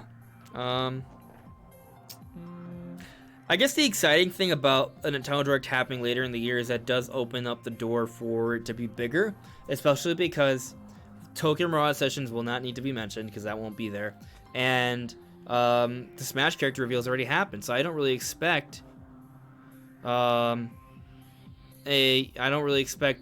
Smash reveal to happen in a February Nintendo Direct. So that really kind of puts us in a situation where, hey, there's more. If that's not going to be there, they're going to need something else to fill the void. And if it's happening in February, it makes it more likely to be the only major direct before E3. Yeah. And that means it kind of needs to be really big and exciting. So maybe that could mean we get a Zelda tease there, or we get to see Bayonetta 3 or something crazy along those lines. Yeah, for sure. Oh, actually, I missed Brandon Stallion's question. Thanks for pointing it out. How would you actually react if Sora got announced for Smash, Andres? Is he something you'd actually want? So it isn't like he isn't like in my top tier characters that I personally want, but if I saw the character, I'd be like, oh man, it's going down. Like I would feel the gravity of the situation, because I understand Sora is probably like one of the biggest character reveals they could possibly do at this point. So I'd feel the gravity of that announcement. I just think it'd be hype, and I'd be paying attention to how the character plays to see if the character is fun for me to play as. And on top of that, it'll also my hype will vary somewhat depending on if there's any Kingdom Hearts games that are announced for Switch. If that happens in conjunction with the Sora reveal, like a little bit afterwards or beforehand, I'd be pretty happy about it. Like, not my top, he's not in my top 5 most wanted, but definitely I'd be happy if Sora got confirmed for Smash Brothers. Yeah. Yeah, I definitely feel, you know, the gravity of the situation. You'd feel like the general hype on the internet, which would be cool because the internet would explode. I feel like I'd feel the thunder from here. Yeah, I personally have never cared about Kingdom Hearts, never played any of the games. I'm not a big Disney person. I watch most of the movies, but I don't. Disney Plus has Star Wars. Yeah, the only reason I'd ever get Disney Plus is for The Mandalorian, and I believe the season's over, so I just watched that. It has all the Marvel movies. I don't care. I've seen them enough times. Binge watch them all again. I did before I watched the last one. Hey, I've been watching through Clone Wars. It's a really good series, dude. I think you'd really like it. Yeah. But that's all like stuff that Disney owns, but technically Disney made. I know. So I know. I'm just messing around. The stuff Disney actually made, I like it enough to watch it one time, but I don't care to really watch it again. Right. So like, I'm not a big Disney fan, but it would be cool to see like Donald and Goofy and Mickey and stuff in the final Smash or Sora or something, because like I like the characters. So that's what I would like to see, just the Disney references. Even though I'm not a big Disney fan, but I like the OG, like really, really old Disney characters. So yeah. Actually, you know, we didn't. On the note of like old Disney characters, how do you feel about Cuphead? Yeah. I guess he feels kind of like an old Disney like cartoon. That's the feel that they go for with Cuphead, right? So, how do you feel about the character? I think it's cool. I mean, he looks exactly like Cuphead. Like, I could see if that had gotten leaked, that people might have thought that was a playable character. It's just like Sans. Yeah. Yeah, I'm a fan of these track and everything, these special Mii costume characters that come with a song and don't really look like Mii. They don't look like Mii costumes. They look like actual characters, which I fully love appreciate. This song too. I really like the aesthetic of that game. Even though that game like frustrates me to no end because of how hard it is. But the actual aesthetic of the game is great, and I like the character design and everything. The music is absolutely fantastic. So, how would you feel if they did that exact same thing for Geno? Like they don't reuse the Mii costume from Smash 4. They give us a new Mii costume that looks basically like as if Geno was a playable character, and they just give us a Mario RPG song. I feel like you'd be better to answer that question because I don't really have any connection to Geno at all. So. Well, I'd be a little disappointed. It'd be better than nothing, though. Okay. Better than nothing. I'd still be disappointed. I really don't care if he gets in or not. I have literally no connection to him or that game in general. But I could see a situation where he's a special Mii costume. Oh, I hope not. But it could happen. I could see the internet just dying. I could also see them doing a special Mii costume for Shantae, too. Yeah. Honestly, I don't think Shantae will get in. It's my personal opinion. I don't think any of the indie characters are going to make it to actual full characters. Probably. I mean, like... I really don't think so. I just think... So my reasoning behind it on my list is just, like... Again, the whole disclaimer on it, I say in my video multiple times, like, I don't think this list is, like, hardcore going to be, like, what it is. It's just... When I look at the list, I feel like there's got to be like a kind of like in terms of complementing the rest of the roster, in terms of long time fan requested characters, that's a really popular character in the polls. Like from that perspective, from a character that has move potential, and I think in terms of variety and considering to be a female character, I think it would be one of the more interesting options to put in there. Yeah. Like in terms of a character that looks like a female, like I know Amaterasu is a female, but it's a dog.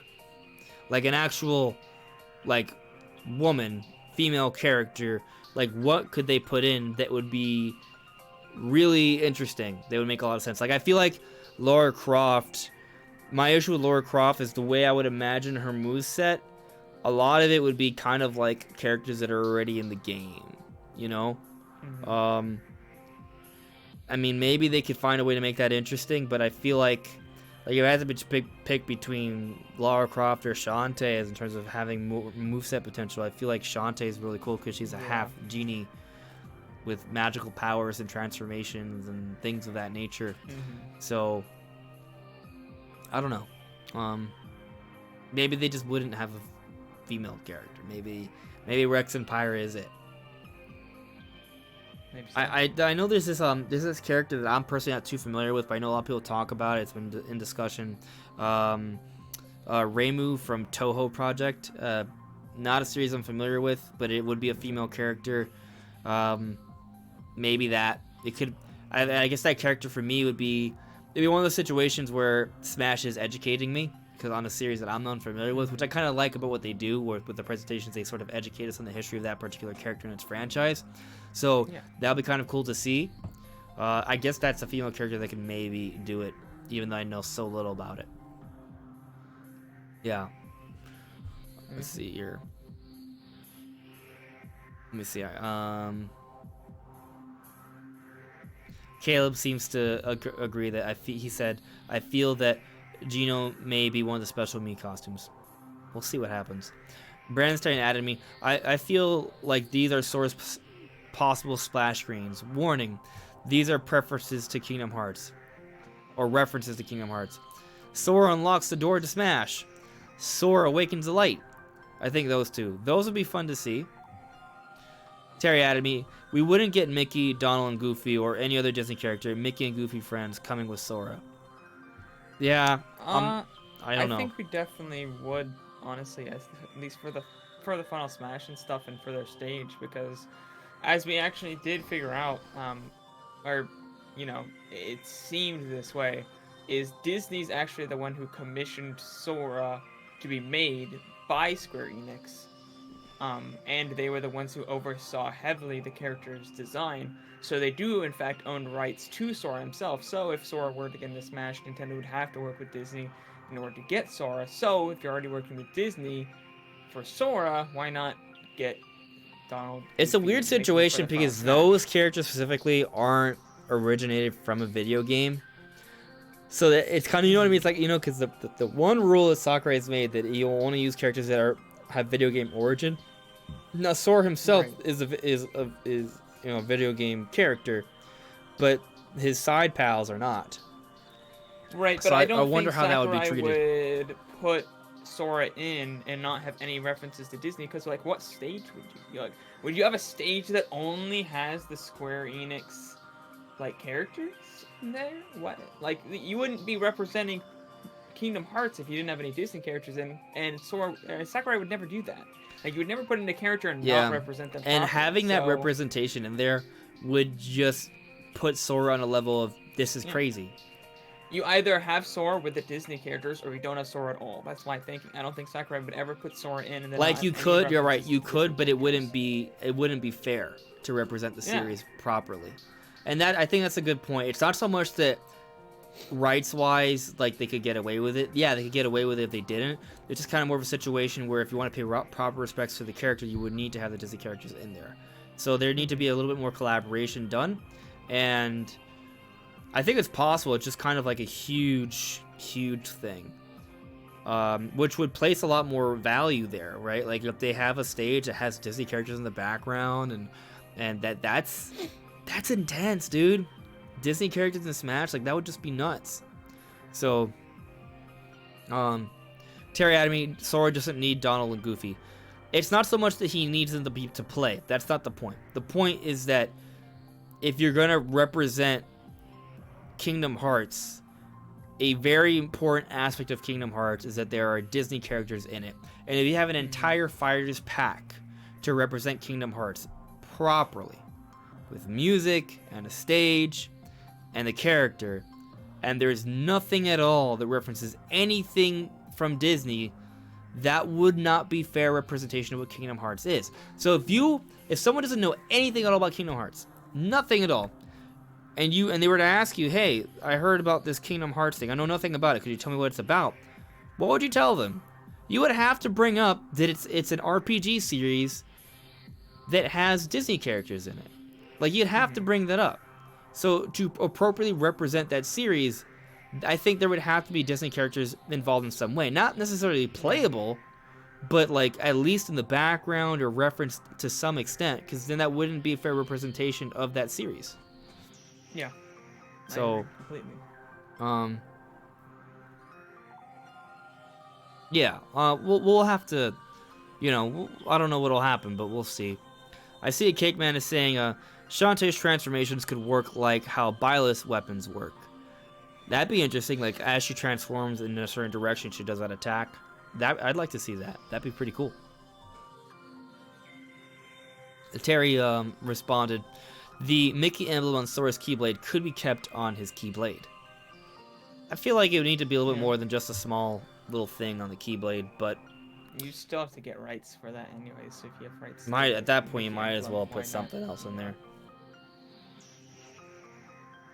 Yeah, Terry. I mean, they're not playable characters. They wouldn't be playable characters, but it is a situation where I'll read it off because not everyone's going to see the chat who will listen to the podcast. But Terry said, if Disney characters got into Smash, we'll start hearing people wanting Goku again. So people are always going to beg for Goku. That's never going to end. That's never going to end. But I understand your point, because if it were to happen, the characters wouldn't necessarily be playable, but if they're even in the game to any capacity, it blurs the lines between only video game characters in Smash versus not only video game characters in Smash, right? Because even all the spirits and assist trophies and things like that, they are characters of video game origin. We're not just talking about playable characters, right? There are thousands of characters in Smash, right? They're all of video game origin. The moment you put in characters that are not of video game origin, that barrier is broken, because technically now there are characters in the Smash that just aren't all of video game origin. And maybe that's one of the reasons why Sora won't happen, because I understand what you mean, that like you could put a playable character and still have video game characters that aren't a video, like if it would feel kind of petty to not do that at that point, right? To not put I think it would be a little petty to solely not put in the Disney characters, because like, oh no, only video game characters, and then not appropriately represent Kingdom Hearts, which is another thing that Sakurai would not do either, right? So it's kind of like he's gonna represent the series fairly if he decides to put it in. So either A, they don't come in, or they do. Like, it's one or the other. So I could see how if that happens, people are like, oh, if this could happen, anything could happen. Well, and that's the thing though. Right, today. That's kind of a stretch, though, because these are characters that are, dependent. Well, yeah, I agree. No, I scratched myself and it hurt. Ow. I'm bleeding. I don't think there's any blood. It just hurt. No, I totally agree, Brandon. I don't think Goku would all of a sudden become like a super likely thing. It's just people would start talking about it. Some people would be like, hey. And I also want to say that, like, well, right now, where Sakurai stands, no Goku Iron Man, right? What about 10 years from now, when there's another Smash game with a different sort of perspective? What happens then? It's like, oh, who do we add now? Oh, well, let's add Mickey Mouse and Spider-Man and Vegeta. It gets to that point. I don't know. Like, I like characters other than Nintendo characters, but they don't need to be. We don't need Spider-Man. Spider-Man's like one of my favorite characters from anything, and I don't want him in Smash. Yeah. I don't know. It's gonna be interesting how they handle Smash after Smash Ultimate. But I guess that's one of the reasons why after Smash Ultimate, it should probably be a while before the next game. Like, if anything, just have re-releases with a little bit more extra content or something. Because, like, the Super Smash Bros. Ultimate came out holiday 2018, right? Smash for Wii U and 3DS came out holiday 2014. 4-year cycle. So, after Smash Ultimate comes out, after it came out, we started getting DLC, and we've been getting DLC since, and we're going to be getting DLC until holiday 2021.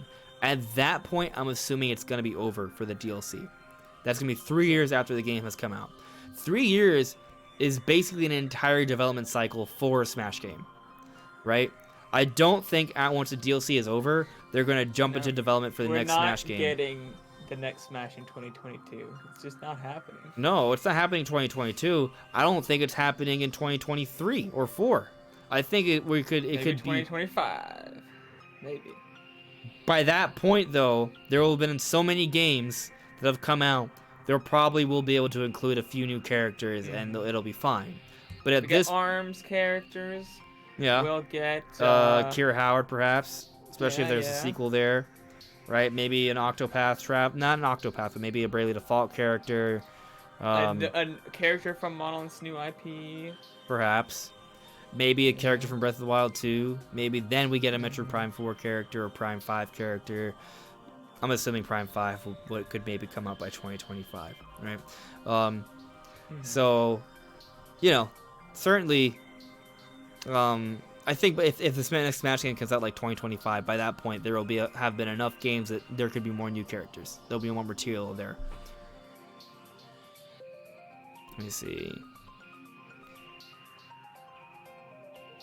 Computer Robots added us. He's saying we want Superman, Batman, and Wonder Woman in Smash. Don't deny it if you three, you know you want them. I don't actually. I don't. No. 100% do not want that. I don't even like Superman as a character. Actually, I don't either. I don't. No, care I like about Batman Superman as a or Wonder character. Woman. Love Batman. Batman's awesome. I've never really gone into Wonder Woman. I didn't even see the movie. Batman's like the only DC character I care. My one of my favorite trilogies, maybe my favorite trilogy, is the Batman trilogy that came out in the mid 2000s. Yeah, it's absolutely fantastic. Batman Begins, the Dark Knight, and Dark Knight Returns. Yeah, Dark Knight. Yeah, I said Batman Begins. No, Batman Begins is a cartoon. Yeah, it's Dark Knight Rises, Dark Knight. No. It is. I think it is. It's Batman Begins. Is it? And then Dark Knight, and then Dark Knight Rises. Oh, Batman Beyond is what I was thinking about. That's a cartoon. Yeah. Yeah, Batman Beyond is a cartoon. Batman Begins. Yeah, Batman Begins is the first one. Okay, cool. And then Dark Knight, and then Dark Knight Rises, which is confusing as hell. Yeah. But the Dark Knight trilogy is one of my favorite trilogies.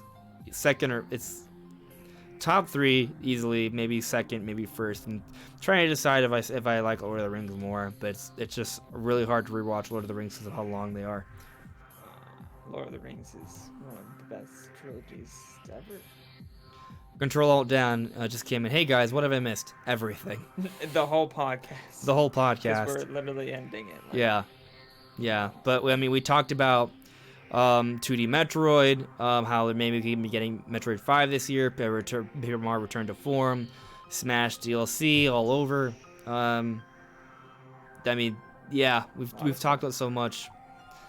We talked about when we think the next direct will be. We talked about a lot of Yeah, things. we think maybe February 13th.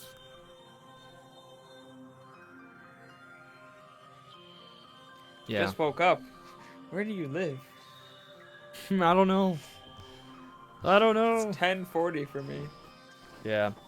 So also, guys, let me know if the way we've interacted with you guys on chat has been good and the quality of the stream as well. Like I needed to make some adjustments to my OBS settings based off the internet access I have here because I noticed that lately the podcast has been choppy. So hopefully it wasn't choppy this time. Yeah. Will I make a video about Metroid 5? I might now. Yeah, I haven't quite figured out exactly what I should say in reference to Metroid 5.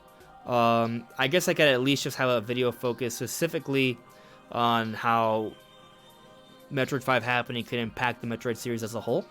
So actually, you know what? Yeah. All right, my brain's churning. We got something in the works. We got something. Put it down in my notes. I take notes on video ideas. All right. Nope, wrong notepad. This is topics. England.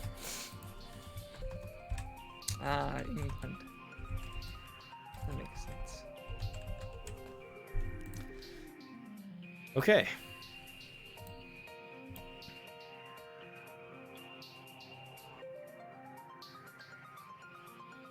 Brandstown Anatomy. I think they're going to just keep adding characters to Ultimate because of how much money it makes Nintendo. The Switch is supposed to die in 2025 or 2026, so I think Nintendo will keep adding characters to Ultimate. I think their goal is to hit 100 characters. It's the ultimate Smash game in soccer, and so want to make that known. I just think to make DLC continually past 3 years after the game has come out is kind of unheard of, because they're going until holiday 2021. That will be 3 years after the game has come out. I personally am not expecting anything else beyond that. If they go beyond that, I'm all for it, but I don't expect anything beyond that. I think Sakurai probably wants to work on something else. Yeah. Honestly, though, that's 3 characters a year. I think he can work on something else at the same time. You think if they do 3 characters? Oh yeah, they could probably start. They take a lot of work. They take a lot of work. Like the team, I don't know. Compared to how much it takes to make a whole new game, or even like, because we had 5 characters in a year, well, a little bit over a year, or 6 characters a little over a year because we had Corona Plant for the last one. I think having that, it does. Yeah, I mean, from that perspective, we are slowing down. It's basically at half speed now. Yeah, and that's just DLC. That's not even the full workload of a whole new game either. So I think I'll have time to work on another project. Yeah, maybe not a whole massive. If he wants to, like, he might not want to. Maybe that's his break. Is just, you know, he's not doing as much work. And maybe once the DLC is done, that's when he'll jump into another game. Yeah. Perhaps. Yeah. Because some people don't like taking like full on just breaks. Like, I don't like doing it. Like, I don't take like just stop and not doing anything. I like to just slow down instead. Maybe he's like that. Maybe he just wants to slow down for a little bit instead of just completely like stopping. Yeah.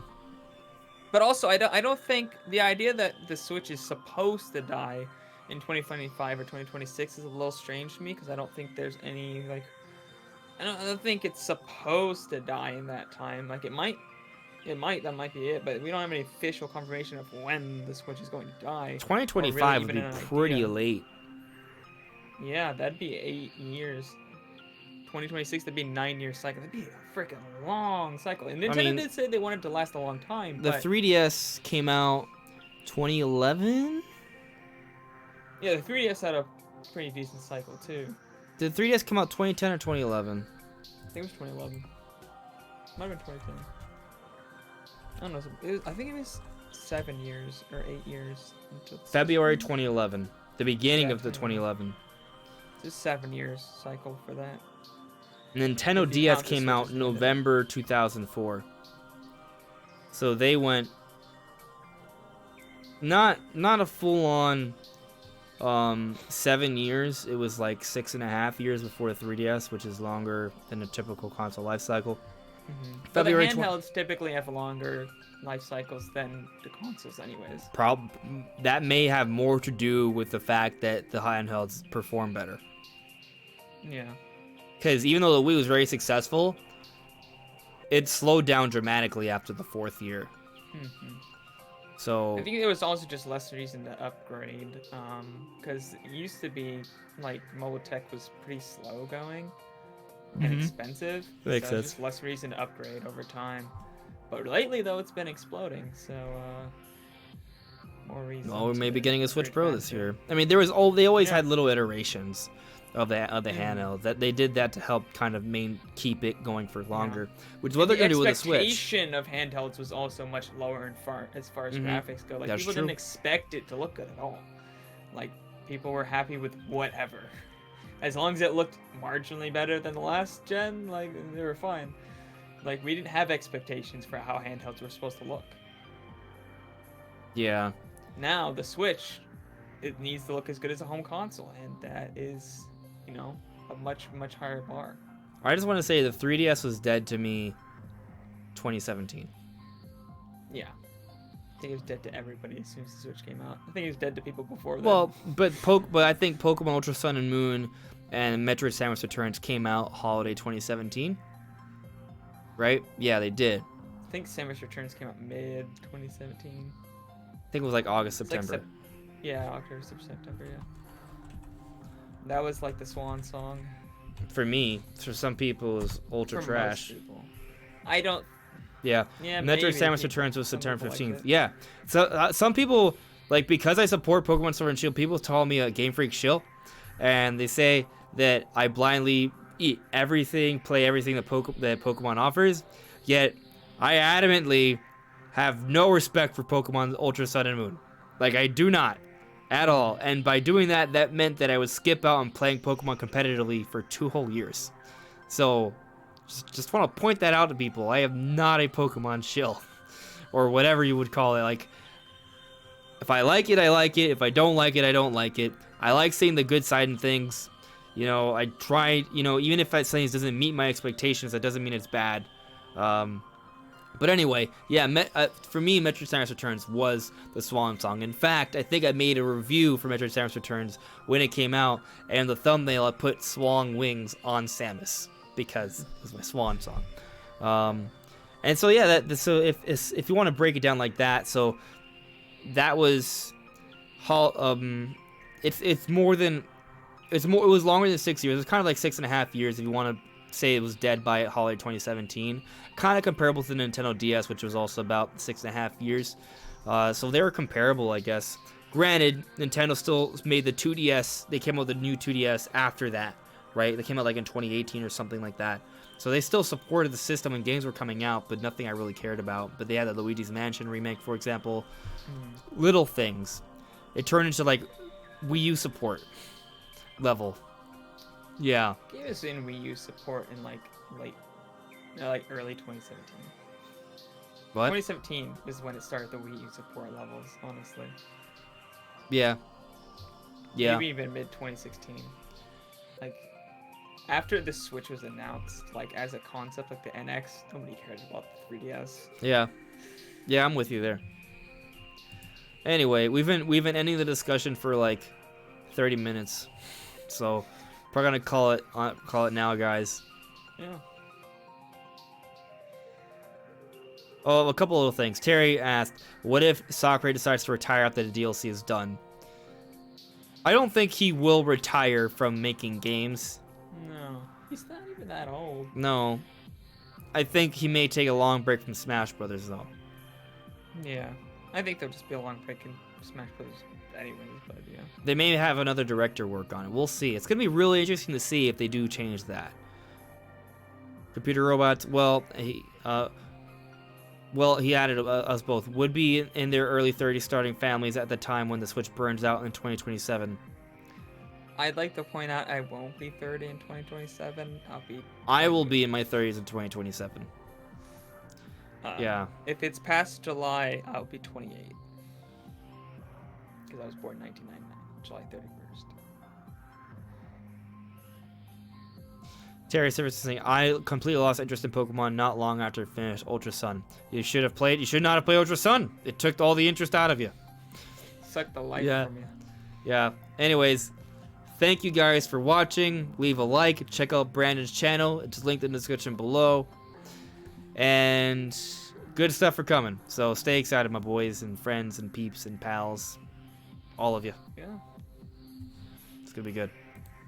Right. Bye.